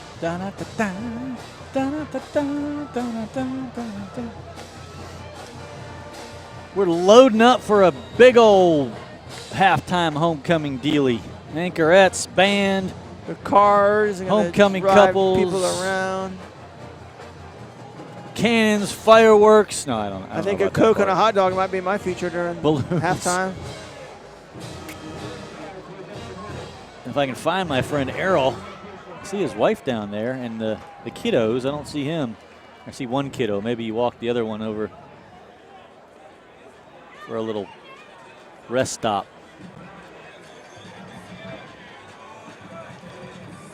As the halftime comes to a close with the Naughts So the halftime begins. as the squeaking first half one. comes to a close. Yeah, first half. Squeaking out a 44-0 lead in the first 24 minutes, and maybe not. Sorry, call him back. Maybe there'll be one more play here. Psych.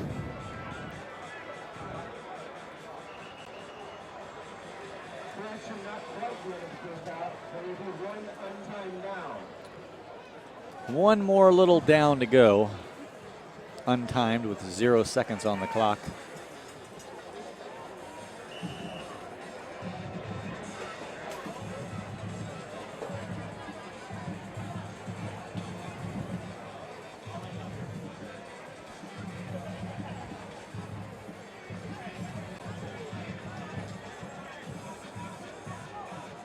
So let's see if direct snap goes to number 25, who running back into the end zone. He gets out to the 5 and trips up at the 7. He gave it his all, still tried as now the first half comes to a close.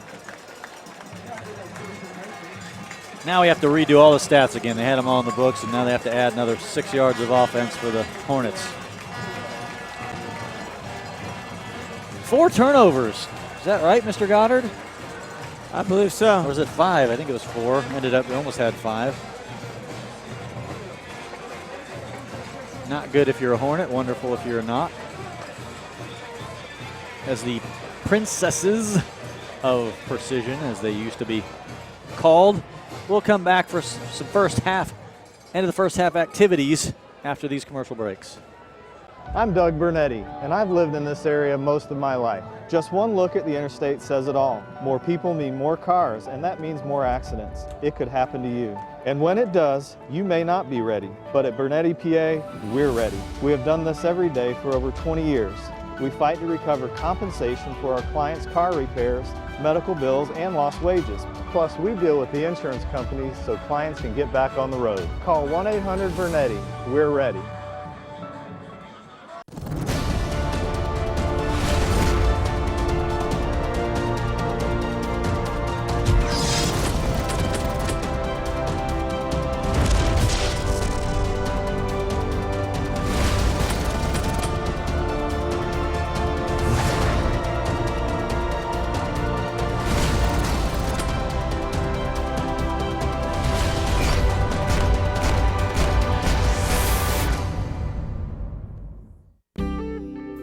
Agnini Family Dental truly is a family of doctors. We strive to give our patients a patient-first dental experience. Our goal at Agnini Family Dental is to provide our patients with the highest level of comprehensive dental care and prevention. Every member of our team promises to put the needs and concerns of every patient first in every aspect of their dental care. Our family of doctors take a tooth-conservative approach to restorative dentistry with a special focus on sedation dentistry, implant dentistry, and orthodontics. Call to schedule your appointment today and let our family of doctors change the way you look at dentistry.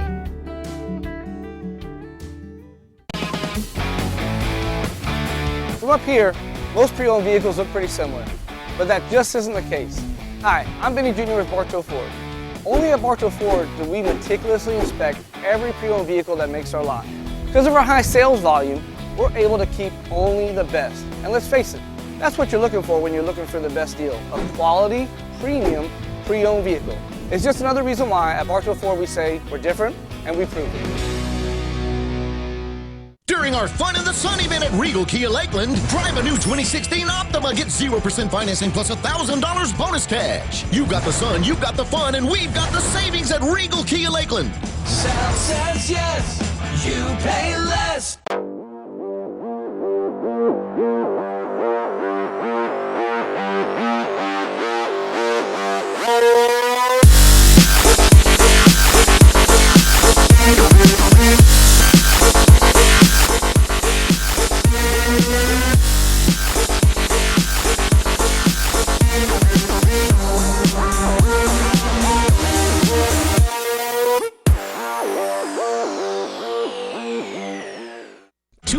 Hondas must go during the Honda Summer Clearance Event at Regal Honda. Lease a new 2016 Civic, only $169 a month. Family owned, serving Central Florida for 40 years. Trust Regal Honda Lakeland. Sal says yes, you pay less. Ayo! Ooh-wee! Ayo! Ooh-wee! We all we got! We all we need! We all we got! We all we need! We all we got! We all we need! We all we got! We all we need! We all we got! We all we need!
Welcome back, everyone, to high above Bryant Stadium in Bill Castle Field in the press box. Pretty nice score there, 44-0 for the Dreadnaughts as they set the stage for homecoming activities here in 2016. And you saw a couple promos in the commercials there for Champions, gave you a couple different looks at the uniforms if you haven't seen them. I think you saw earlier the all camo, traditional camo color, and then you saw the orange camo jerseys. But hard to pick the best. They all are sharp, and the Dreadnaughts are playing pretty sharp tonight. I have a friend coming up. I see him down the way there. He's going to come up and talk to us a little bit about his experience playing under Coach Bill Castle and just being a student at Lakeland High School and then coming back 15 years later now with a young family and kind of what that means to him. So I'm excited to talk with him. As Jeff's going to go, I think, get a hot dog and a Coke down there and take a breather here at halftime. And I look forward maybe to as you see there, the halftime couples coming on. As Errol comes up, we'll talk. Yeah, as Errol comes up here in the press box, we'll let you watch the halftime couples come through. As you see Mackenzie McDonald right there with his partner for homecoming. We'll be right back with you. Enjoy watching the homecoming couples.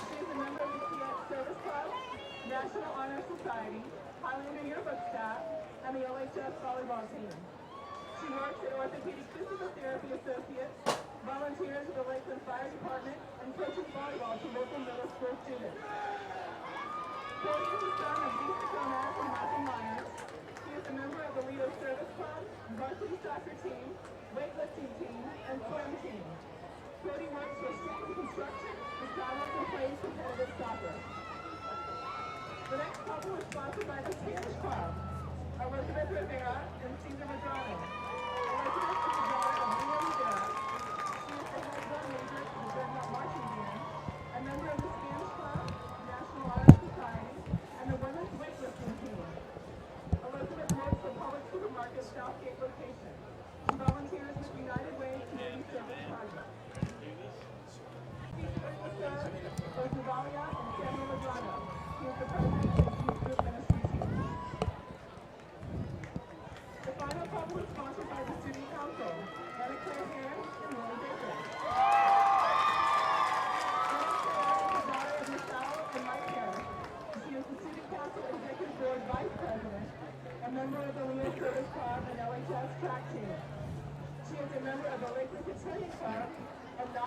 Mike, we're set whenever. I mean, we can just either go for it now.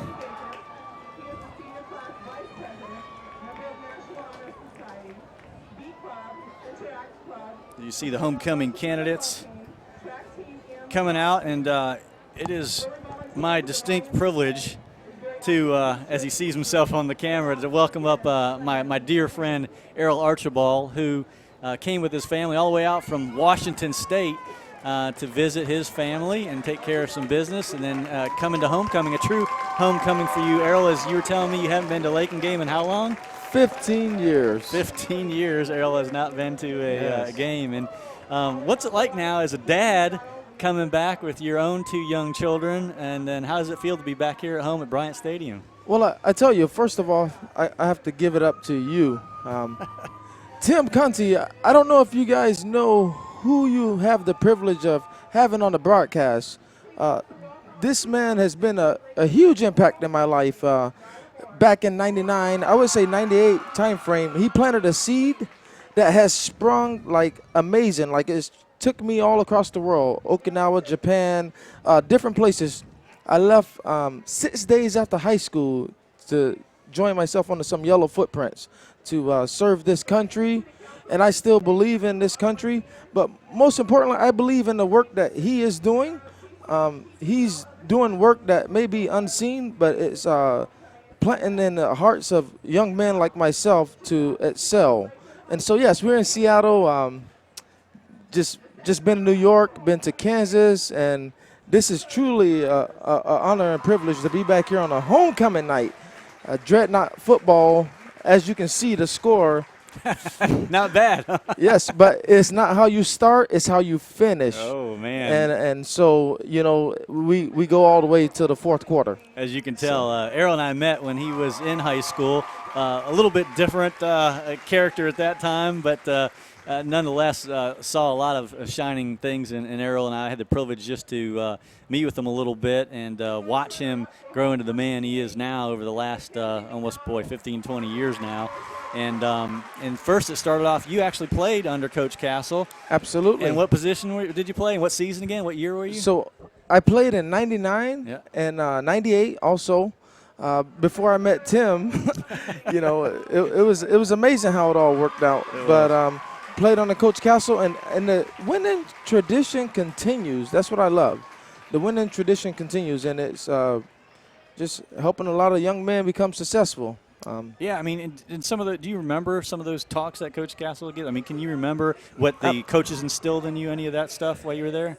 Yeah, you know, one that comes back to mind more in particular is Coach Leitner. Mm-hmm. And also Coach Castle, but Coach Leitner, he had a way to just take a player aside one by one and just instill, like, believing into us, you know. At a very young age, you know, sometimes you have dreams and goals and aspirations, and they kind of get kicked around a little bit. And that's interesting. You know, during that year, we heard that a lot. Coach Castle was, of course, always has been there as a steady, but through the years, he's had tremendous help and coaches. And Coach Leitner is one of those guys that just has made those indelible impacts in people that just stick with you. It was more than just taping up ankles. It was service. You know, he loved the kids, I think. He loved the kids. What I see. So that's neat that you pay a little tribute to him. So, you know, Errol, right after high school, then you go and serve in the armed forces over in Japan. Absolutely. What was that experience like? A little bit amazing. Different culture shock. Konnichiwa, you know. Yeah, you got the language pretty good. As yes. we were talking, you would hit back with me, and I'd be like, okay, that sounds good. But you were speaking the language, taking people, bringing them to church even, and doing some neat things while you're serving our country. Yes, absolutely. So that's kind of where it all started to blossom for you. And then, of course, you met your wonderful wife where? Where'd you meet Moran? I met my wonderful wife in Seattle. Okay. Up in Seattle, we met in school. We met in Bible school, awesome. Seminary school, and things just went on from there, you know. I thought for sure I would be graduating from school and just taking off, but you know, that's not. Lord had a different plan for you. Different things happen, you know. So. And I was excited when we knew that you kind of found that life mate in Moran there. And yes. Then amazing woman. And what year were you married? So I'm putting you on the spot. We married in 2006. Oh, good. Okay, yes. You got it. Thankfully. Yes. Absolutely. You can't forget that day, right? That's right. And then Yes, 10 years. And then so a little bit after that, you all had a little time, but then you had your first child, a girl, Michaela. Came along. And I mean, like, you would think a guy like me, rough and tough, you know, I have a little girl, she completely changed my whole world.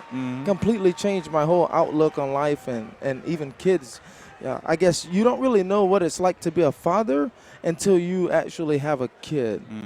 That's the truth, and it does change. You hear a lot of people say that, but when it happens. Yes. And then so soon to follow, we have a little young man that joined the family ranks That's not right. too long ago. And yeah, that fellow's a beast. How old is your son now? He'll be 2 in November. November the 1st. Yes. So is he starting to get into the football? Is he rough and tumble absolutely. with dad now? Oh, yes. If you're laying down, he wants to jump on you. That's just his thing, you know. Awesome. And I literally have to put a pillow up to protect him from hurting himself. Very nice. He's fearless. I like it. That's good stuff. And so does he get into it down there? Is he cheering a little bit? Oh, absolutely. He gets up and cheers. He has a loud horn. My mom is there. Usually when we played, she would get a 1-liter bottle of pennies and quarters and nickels, and she'd shake them so hard and scream, "Yeah, that's my baby," until they turn into powder. Oh. And my sister says she could even hear it from the hospital. Now, a lot of things have changed here, but yeah, I guess so. You've seen a lot of things happen since you've been here. But she gets real excited. I mean, your mom has been one of the biggest support while you were here, and then for years after, she would always sit right down back over here and cheer on and yell at me and say, "Hey, Tim," as soon as I'd come up to the stadium. So she's here tonight as well. Yeah, so she's here too. That's exciting. So you in town just for a little stay here? And yeah, just a little stay. It was a last-minute thing, you know. I think a lot of times we say, maybe I'll do it, maybe it'll happen. But sometimes you just got to take action. And that's kind of what happened. You know, I just kind of took action and said, hey, let's go. Took my daughter out of school for 2 weeks and let's do this. So the Lord's taking you on a journey. You know, I've seen you become a master electrician. I've seen you do a lot of accomplishments. But a little bit real quick, tell us about where God's got you right now. What are you up to right now? Yeah, so it's amazing. This past year, I was playing semi-pro football, actually. You know, I put the pads back on. I was hoping you'd say that. Yeah, you know, it's just something about the game that you just love and respect. And I got a chance to go and try out for semi-pro, professional, CFL. But I'm very time motivated. And to me, you know, being a father, I'd rather spend the time around my family. So it was one of those decisions that I made. Yes, I love putting on the pads, but at the same time, I love, you know, you got to put things in line. Priorities got to be there. Yes. Man. I hear you. And it's a tough call because as guys, we want to compete and be there still. But man, time is the most precious commodity, and it's hard to throw that away. It goes so fast when they're that young, too. Absolutely. No question about it. But, absolutely. Well, I mean, this is the first time you flew in today at like 1 o'clock, I think, or sometime your flight got in. So it's this like is the first 1 o'clock, and I think we got in the area about 3 o'clock. So, yeah, literally, I had it etched out on the schedule. I have to make it to a game. That is the most important thing, you know. 15 years has gone by. I don't remember this Jumbotron. Oh, that's right. I don't remember. Hey, we got AstroTurf. We got AstroTurf. Right? We played on grass. Yeah. You know, chunks. You had down mud, there. and you had to deal with the slippage and all that stuff going on. So it's good to see that a lot of family, I call us family because we are Dreadnaughts, they come back and they give back to the community to make it what it is right now. The booster program, we can't say enough about all the sponsors that just give back to the community. And how about one of them, Champion, sponsors them, and this is just one of about 6 or 7 different combination uniforms that Champion. They got camo. They got orange camo. They got all these. And actually, we're doing a little contest tonight to see which is their favorite, and everyone sends a favorite thing, and they're registered for a $25 gift certificate to Champion. Nice. So that's a little thing we got going tonight, wow, which is kind of fun. Look at that. But a little bit different from when you were here, although absolutely a lot of it's still the same in terms of, you know, the hard work, the coaching. Obviously, Coach Castle just passed his 400th win. His 400th win, and I was put in this text message group to make it, you know, to the celebration in the locker room there. Cool. But, you know, being in Seattle, it's 3,000 miles away. I need a little bit of leadway there, you know. Just a little time constraint from you. So, Well, good. I mean, and this heat, I tell you, I was like, gonna say for you, the humidity. I live in an air-conditioned state. That's what we call Seattle. But coming back, it is awesome. It feels good, though. And you can right from where you work, you can see the big Mount. Was it Mount Washington? Mount Rainier. Mount Rainier. That's right. Mount Rainier. Beautiful Mount Rainier. Yeah, and you get the good outdoors out there. And for me, being able to go snowboarding, that was awesome. You snowboard? Snowboard. That's right. Let's see, semi-pro football, snowboard. I don't see any breaks or anything. That's no good. breaks at all. That's good. Well, you have to teach me how to snowboard. So. Yeah, it's awesome. Well, it's been a pleasure just to get you on the air a little bit and gives us a chance to catch up. Hopefully after the game we're going to hang out a little bit with the family and catch up. And by the way, you killed me. I mean, thank you, but I'm sure my broadcasting suffered a little bit because I'm sitting here eating seafood in between the little breaks. Nice. But that is awesome. And, I that's never, some good stuff. Thank you so much. I never knew for that, by the way. my sister, she never cooked for us growing up. And all of a sudden she has this restaurant, really? Steps, Garlic, and Seafood right there off of 540 North Wabash. Well, fantastic. Amazing food. So Very good. Yeah. Tell her thank you, and you thank you very much Absolutely. as well. And for the whole Archibald family, we thank them for joining us up here at halftime. It's good, again, once a Dreadnought, always a Dreadnought, Errol, and, of course, a lot of love for you and the family. Absolutely. And thanks for coming up. Hey, love you, Dreadnought Nation. Let the tradition continue. Amen. Well, thanks, and we'll get you joining back at halftime with the Hornet band on the field right now, and we'll take a brief timeout and get back with you for second half action. Stay with us. I'm Doug Bernetti, and I've lived in this area most of my life. Just one look at the interstate says it all. More people mean more cars, and that means more accidents. It could happen to you. And when it does, you may not be ready. But at Bernetti, PA, we're ready. We have done this every day for over 20 years. We fight to recover compensation for our clients' car repairs, medical bills, and lost wages. Plus, we deal with the insurance companies so clients can get back on the road. Call 1-800-BERNETTI. We're ready.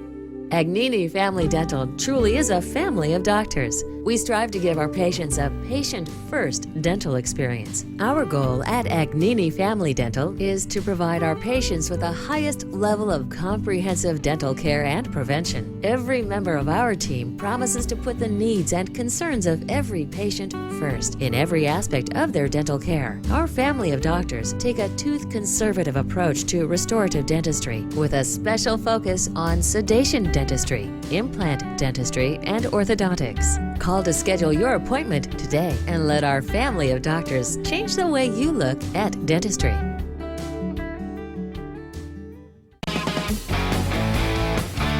From up here, most pre-owned vehicles look pretty similar, but that just isn't the case.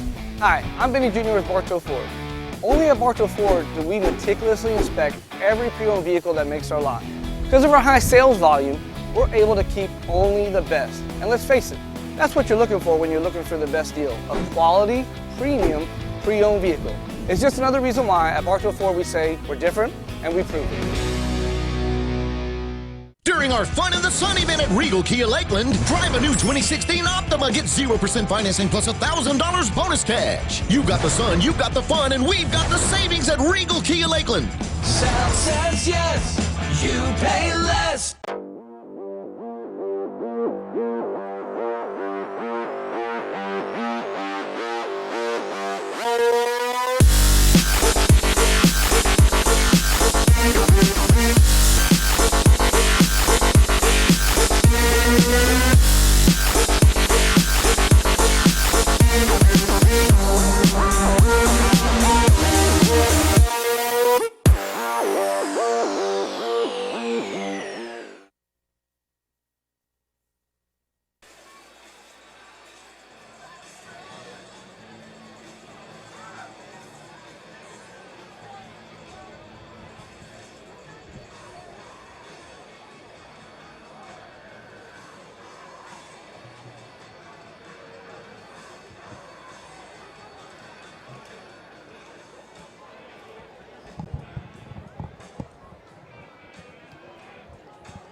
I'm up, Mike, if you need me.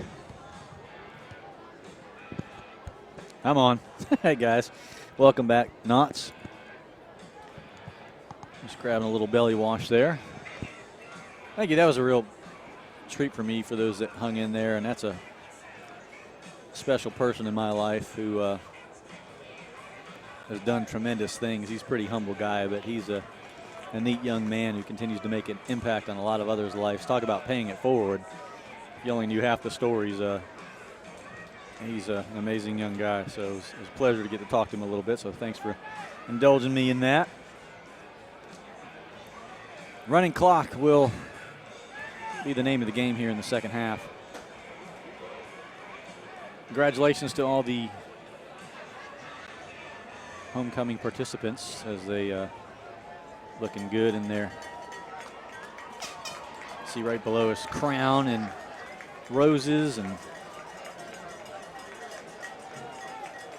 sparkling away down there. That's cute, even the young ones going up there. Can I have a picture?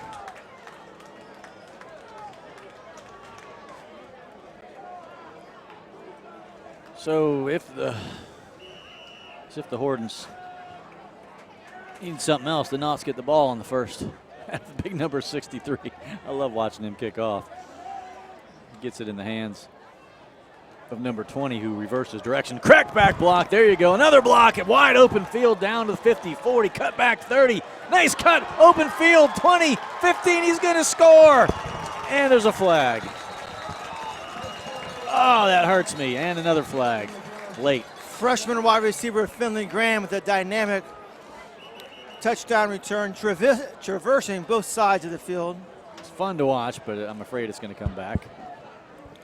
And the ref has signaled you are correct against the Dreadnaughts. Some great blocks, though. That was fun to watch. You could see it setting up from up here where we were, and still have good field position, but that negates the best special teams run back we've seen of the season.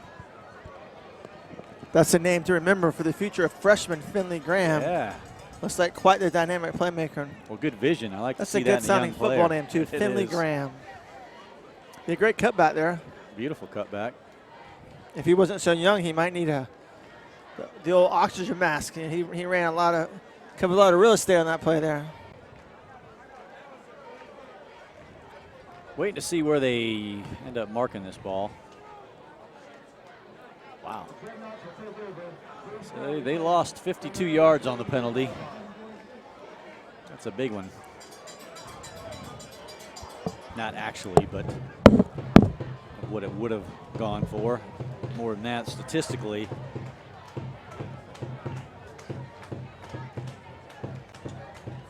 Drum Corps showcasing themselves down there in the north end zone.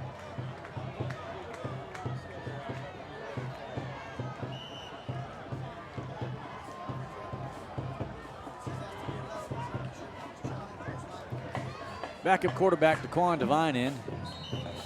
Handing off to Xavier Allen, who's just going to, I think, pound the rock, so to speak, and run the time off the clock.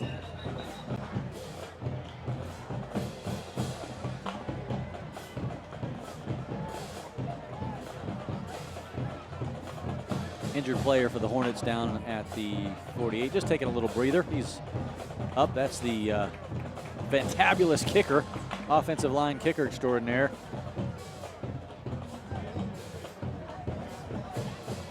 I bet he shocked a few people. Yes, I am the offensive lineman, tight end, and kicker.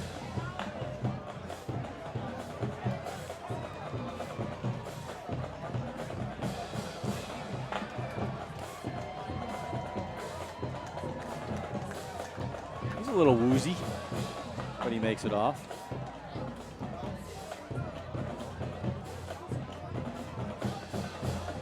They stopped the clock for some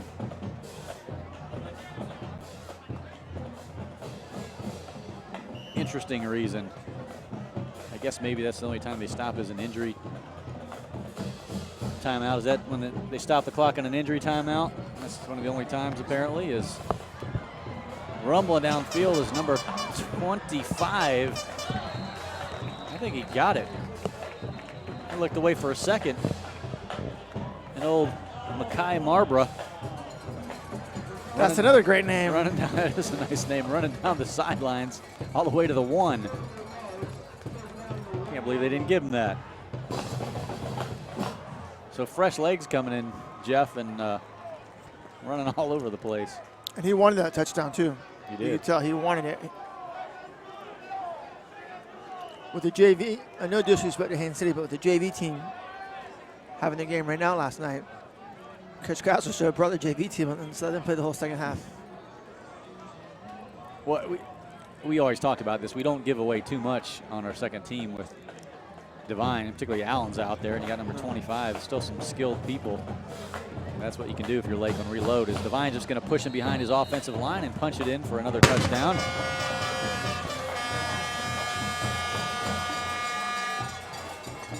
Taking it up to a half-century mark.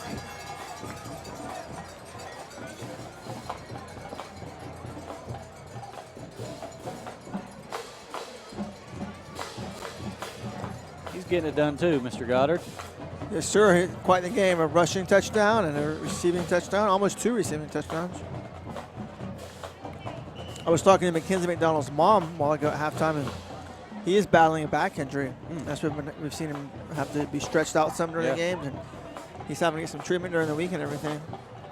She was telling me, you may have noticed before the game when he had his helmet off, he got a big haircut. Did you notice that, Tim? I saw that. And she said the reason he wants recognize him for a second at homecoming is just crossing the field. Yeah, his sister was very disappointed about that. But the reason why is he wants to be a Marine, and so he is applying to the Air Force Academy and Naval Academy, I guess his first choice, but also Air Force Academy. And also he's then running for a Naval Scholarship where if he doesn't go to one of the academies, goes to a really good regular university, and I guess like ROTC or whatever. And so he has a big physical fitness test on Monday. Oh, wow. So good luck to McKenzie. Hopefully he'll do well. And with his back, though, acting up, he's a little concerned about that. But well, he lost about 5 pounds with the haircut, so he should that's why I said should help him. He's got to run in like 3 miles in 18 minutes Monday. His mom said he's not doing that. Oh, boy. Come on, Mom. You got to believe. Hope for a quick cold spell coming in. That's going to be fun. Yeah, hopefully his back will be better by Monday. Well, he's definitely going to work out tonight. He might need to ice it and get some massage therapy in the next day or so.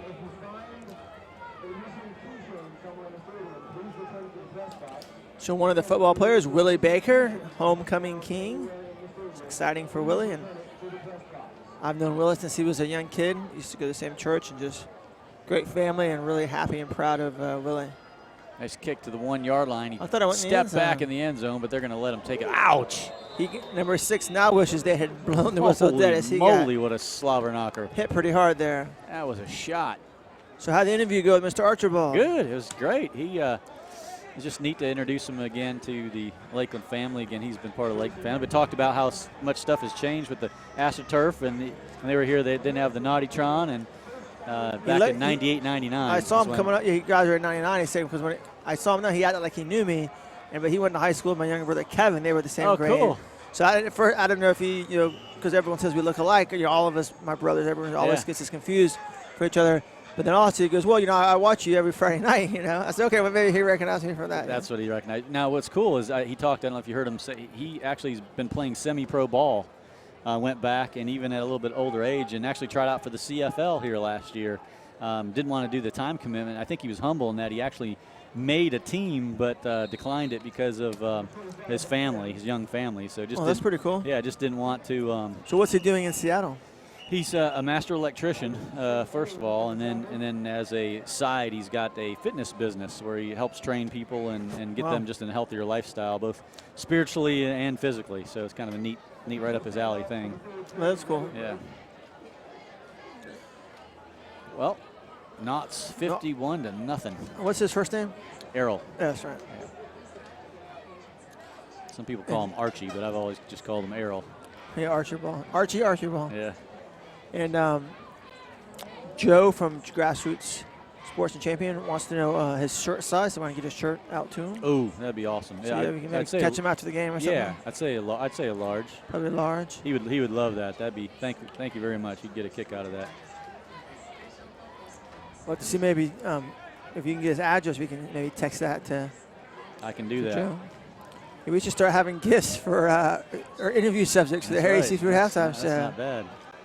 Get some Harry Seafood gift certificates maybe. I jumped in right there with Errol, but again, yeah, thank you so much to Harry's for sponsoring the halftime show and allowing us to talk to old Dreadnaughts and coaches and Ledger reporters. We need to bring back people that are all part of the family in one way or another as we're moving right through this third quarter. As the no-name running back is still battling, but he's getting abused right now. They kind of ran into each other, him and one of the other running backs. He stayed on his feet somehow, but he got pushed back 15 yards in the process. Yeah, we are definitely seeing some Dreadnaughts that we normally do not see. I think these might be some of the JV players. I think he may have called some JV players up, to be honest with you. Let's quickly review, Tim, some more votes for the best uniform combination. Let's see.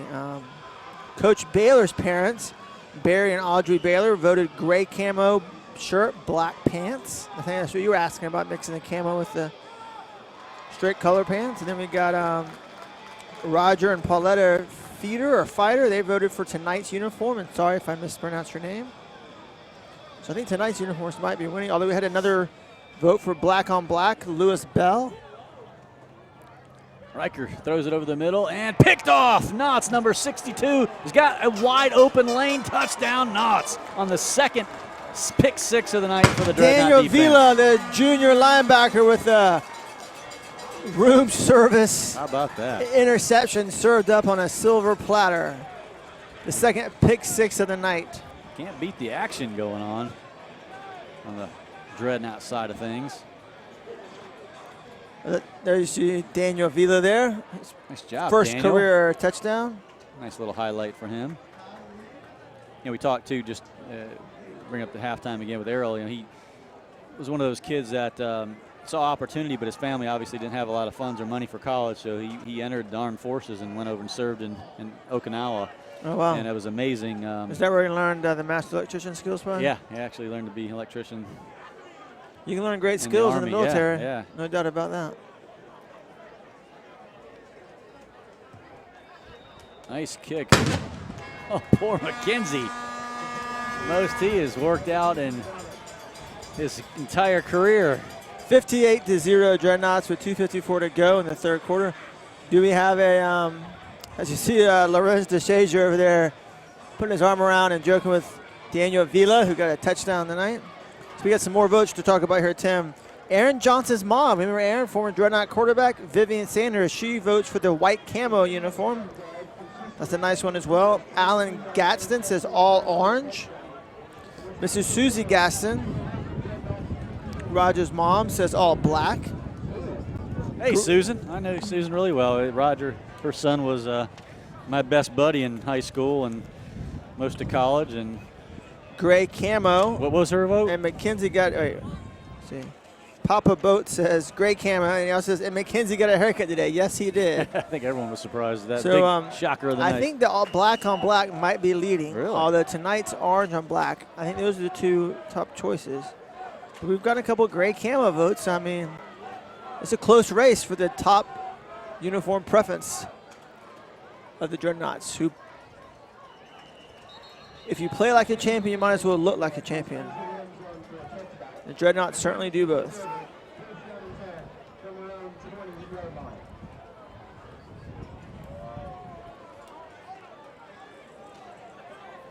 We're both looking down, texting, and getting things coming in from people.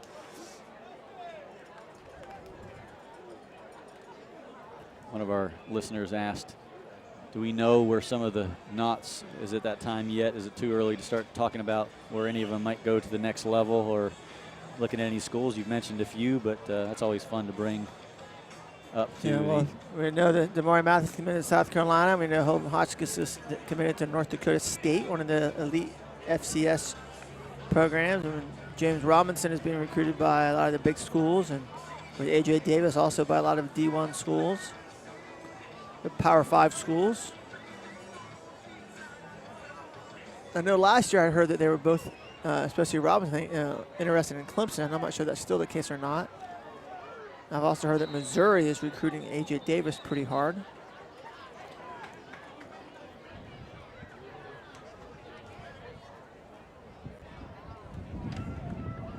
We're getting a little breeze up here. That feels nice.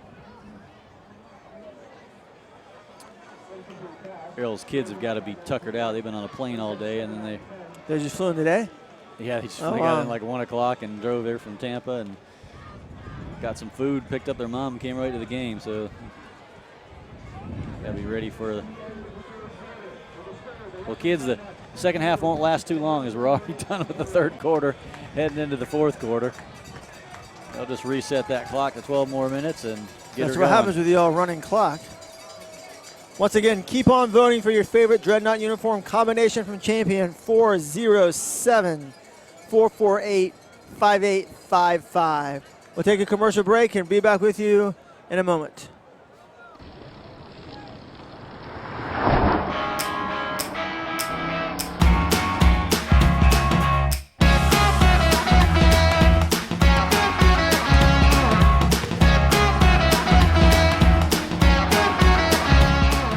High school juniors and seniors. Submit your A's and B's to Bartow Ford for your chance to win a new Mustang. Visit DriveFordExcellence.com for official rules. The 24th annual Drive for Excellence with Bartow Ford. We're different and we prove it.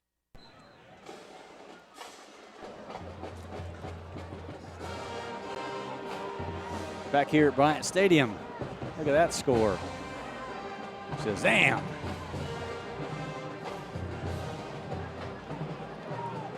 Lost track of the turnovers, I think, tonight.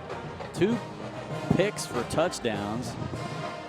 One by a name you'd probably expect in Robinson. Well, maybe not because you'd see him on offense. And one by probably a lesser-known not. There's number 25 with a nice run. His best run of the night down the sideline, showing his stuff, cutting back. Best and play of the night still for fighting. Haines City. You know, I kind of feel bad for Haines City. They're going to really struggle this year, especially playing 8A classification. Of course, in the defense, too, a lot of second and third team players coming in, but gives them a chance to score. You know, honestly, it was only just a couple years ago. Haines City was very good, you know, very competitive, very good program. They've certainly fallen off a little bit here the last couple seasons.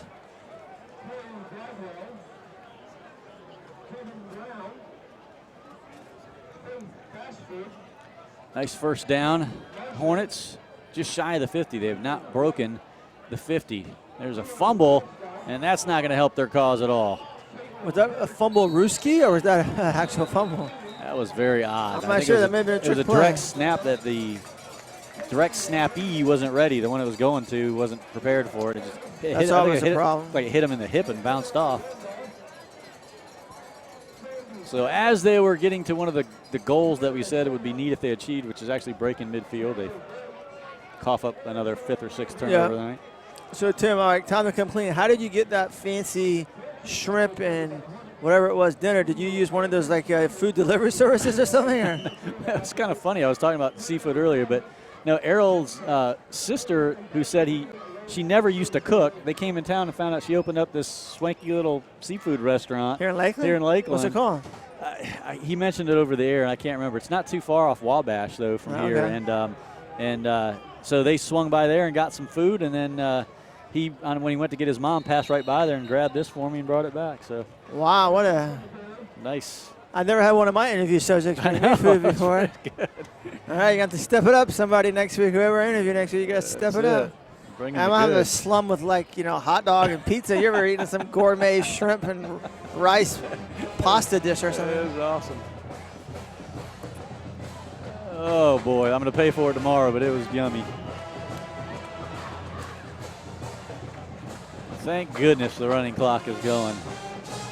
It gets tough up here when you're up 58 zip. Toss. Oh, that could have been a big play. Guys. The Lakeland linebacker leapt up and tried to knock it down, but could not get his fingertips on it. And it ended up going through the hands there of the Haines City receiver, who That would have definitely been their most exciting and biggest play of the night. Devin Crosby, the tight end, did make the roster, so number 84 was the one that could have had the biggest play of the night for the Haines City Hornets.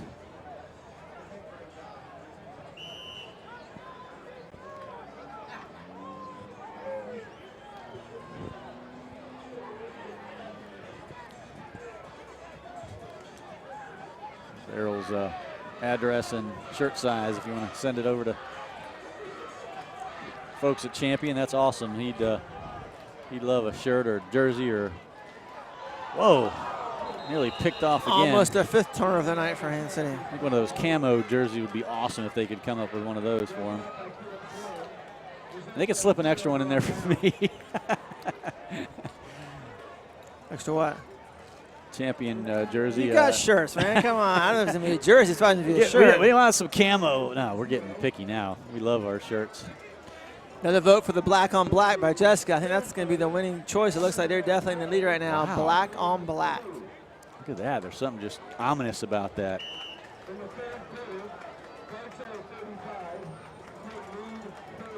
Remember way back in the days when actually heavyweight Mike Tyson used to just wear those black shoes and black, and that was just ominous and simple. Simple about, yeah, simplicity. As number 27, 37, fast running gets sandwiched in between it.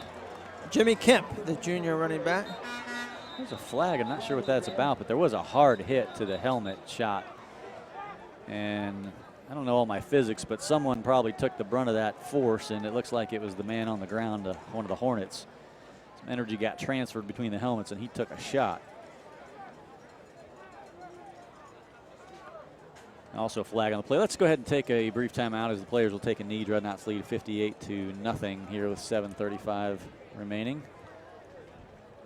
During the summer sell down at Regal Chevy, find your tag and get up to 16% cash back on select new 2016 Chevys. And you'll receive a 50-inch smart TV or laptop with every purchase. Sal says yes, you pay less. Injured player number 2 popped up pretty quick, Quentin Cowart.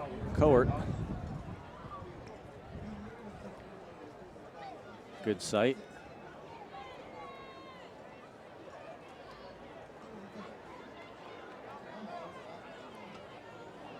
Much more cautious in the past few years about those head injuries. They have a little concussion protocol they always try to follow if they think it's a shot to the head, no matter if you're in high school or pros or.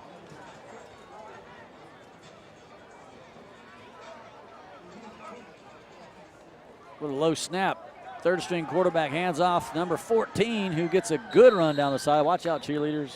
Scramble out of the way. Jones. We got a whole stable of running backs tonight. We're seeing them Who's all. number 23? Who do we got as quarterback now? Is it Raquan Randolph? Raquan Randolph. Listed as a wide receiver, a 10th grader coming in to replace Devine. Well, the top 2 quarterbacks are seniors. He might be the starting quarterback next year. It's certainly possible.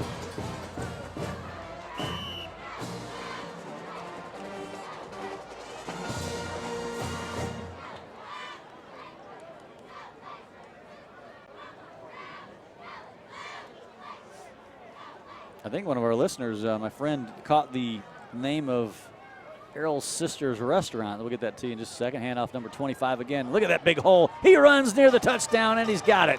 Through the end zone, crosses the line. No flags. Touchdown Knots. Boy, when you're scoring with the 3rd team that easily, like you said, they probably could have brought the JV up, and it would have been a good Makeem Barbara. Looks like it might be, we're not positive, but it might be Steps Garlic Seafood, 540 North Wabash. So you have to check that out. It is good. I mean, if you like that kind of rice, seafood, potatoes, yummy.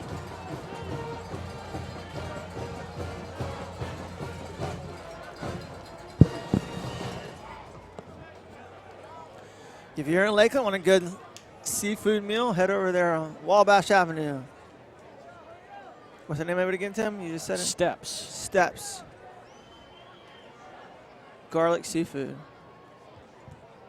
Mackenzie McDonald, yet another, his 9th extra point of the night.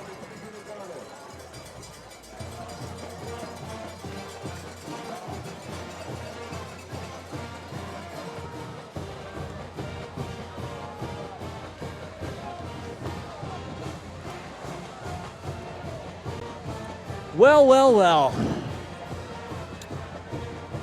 Happy Wild Wild West, class of 96. He says gray camo, so that got another vote.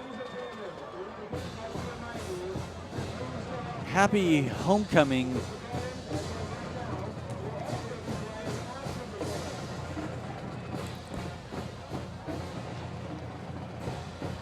to the Knots and our viewers. 65 to zip. 65 points on the board.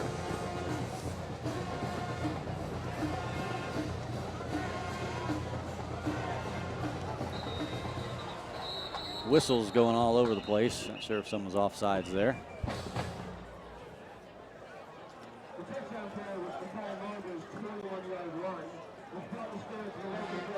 Well, before this game, there was, even with the Miami Carroll game, we had 129 points for the Knots and 41 against. Again, 38 of those coming with Miami Carroll. But that's the only game they allowed a touchdown in. Yeah, one adds 65 now, at least with 4:21 left to 129, and that goes up. That goes up big time.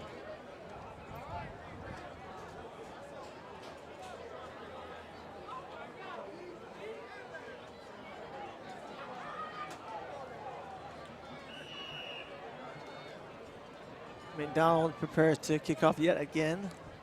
I wonder if he's got a strawberry on the top of his foot. He might. Needs a steel toe tonight. Line drive into the end zone. Took out a trombone player in the process. Nice job. Oh, those trombone players.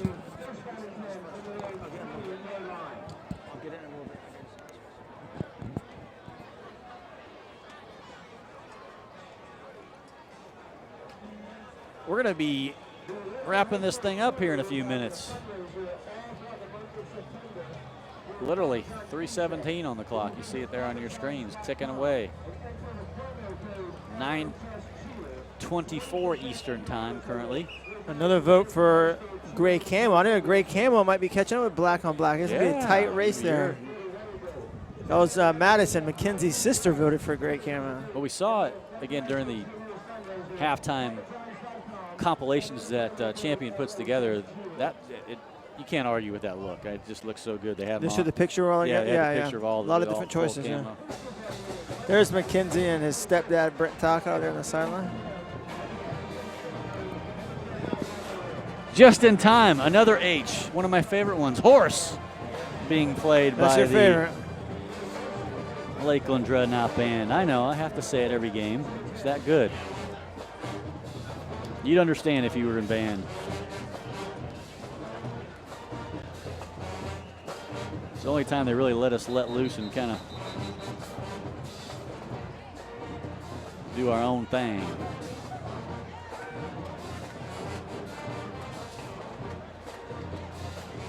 One of these games I'm going to get a mic down there and just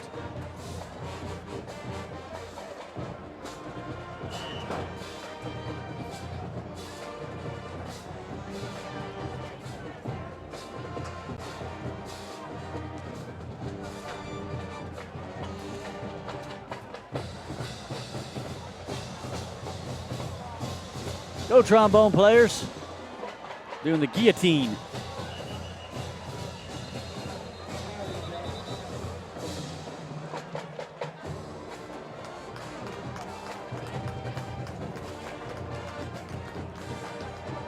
Flag waved around.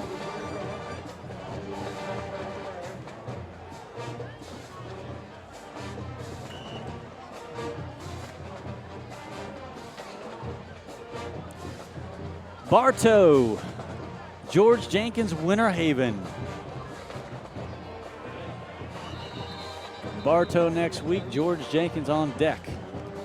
And then the first road game of the year at Winter Haven. That's a big one there, October 14th. Yes, it is. That one could be for the district championship, perhaps, but Lakeland has to get by Bartow first next week. They're always tough. They play up to Lakeland. I don't care if they're even having an off season. They tend to bring it.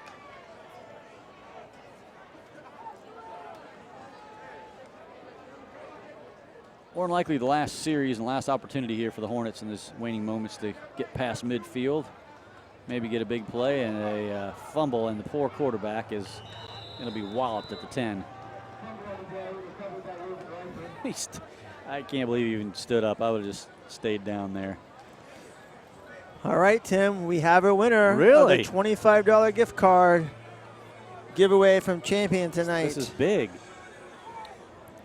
Their winner is Lewis Bell. Ooh, Lewis. Lewis, you get a $25 Champion gift card. Lewis, if you want to go ahead and text your address to the number that you texted your choice of uniform combination, which once again is 407-448-5855. The fine folks at Grassroots Sports and Champion will mail to you a $25 Champion gift card. Oh, number 20 for the Knots gave up probably 50, 60 pounds to the tight end. We appreciate everybody participating in our unofficial survey tonight of the most popular Dreadnaught uniform combination. And Lewis Bell, he voted for black on black. Or Lewis might be a lady. I'm not sure Lewis is one of those names. It could be a man's name or a woman's name. This will be it. This is for it, for all of you people in my class that are listening. You'll know what that is, inside joke. Will they snap it off? 3, 2, 1. They're not going to snap it. Probably a wise decision. Dreadnaughts. This one's in the books. And it's a big 65 points posted, the most that we've seen in a long time. It was a little bit of a yawner tonight, but at least we had homecoming to keep us captivated. Very wide receiver offensive Willie plays. Baker, homecoming king. Yep, a lot of big plays, a lot of turnovers forced by the Dreadnaughts. Two pick sixes, a bomb to James Robinson from Hotchkiss. Beautiful pass, also a long touchdown pass to Daquan Devine as well. Yep. AJ Davis had a couple of nice runs. You could make a nice little highlight reel out of tonight alone. As you see the final score there, Friday Night Football presented by Champion, Lakeland 65, Haines City 0. We're also going to have our post-game show now brought to you by Agnini Family Dental. Mary Claire Madden will have some interviews on the field for us tonight, and Tim and I will break down this exciting football game tonight. Well, exciting if you are a Mary Claire snuck in here. I did see her down Dreadnaught there earlier. fan. She's going to interview, I believe, Holden Hotchkiss tonight. We haven't talked to him yet this year, and he's played really good here the last couple of weeks. Very nice, very nice. Happy autumn. Although you wouldn't know it, it is fall as of this morning. Or yesterday, whenever that was.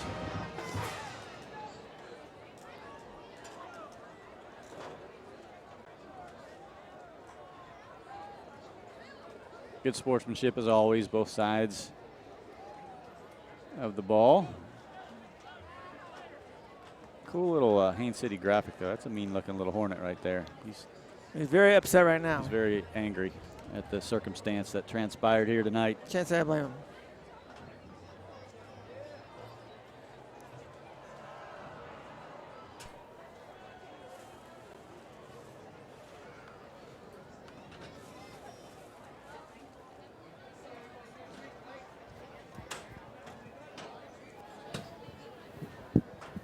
Quick time for a brief word of thanks and a blessing, as we are blessed as always to be a Dreadnaught, as we say. It's great to be a Lakeland Dreadnaught. Yes, it is. It's good stuff. And Mary Claire in there aggressively to get Holden Hotchkiss. Already got him down there, isolated. I like it. As you see her right there. Doing some pre-game interviews, pre-interview. I think we might have this one quicker for you. I like the way this is shaping up as a quick post-game show for Agnini Family Dental. We're getting good at wrapping it up. Let's see that knots now meet together.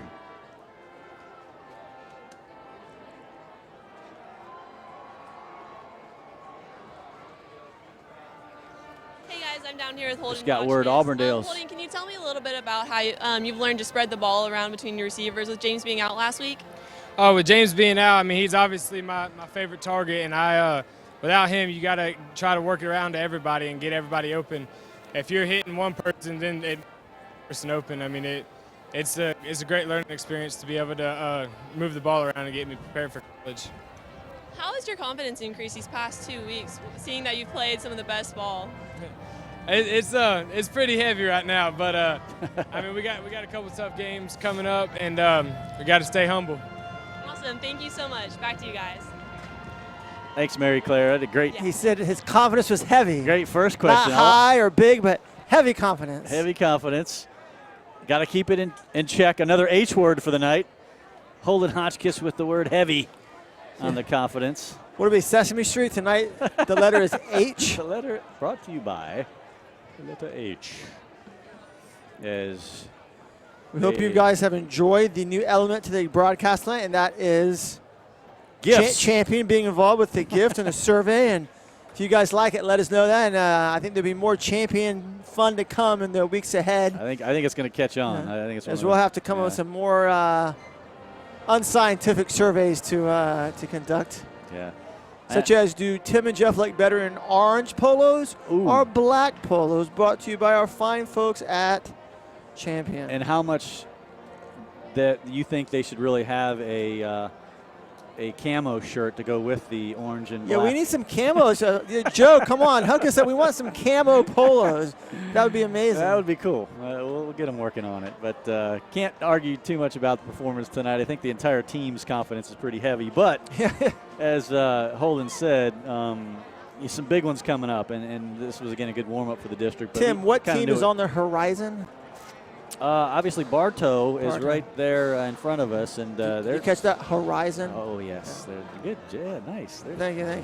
They're scrappy, those Bartow guys. Compared to that Carroll City game, the Dreadnaughts must feel like they're in heaven tonight. But we're hopeful that the 65-0 victory will not lead to the Dreadnaughts getting the big head that's before important. they play the Yellow Jackets No big next heads week. at all here on the side of this.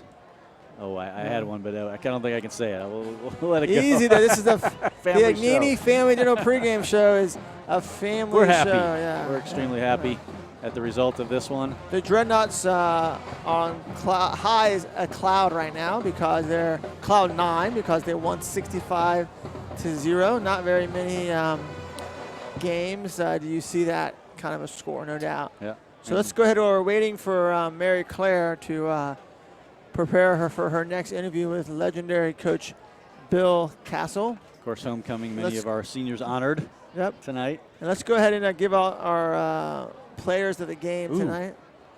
We didn't confer on this.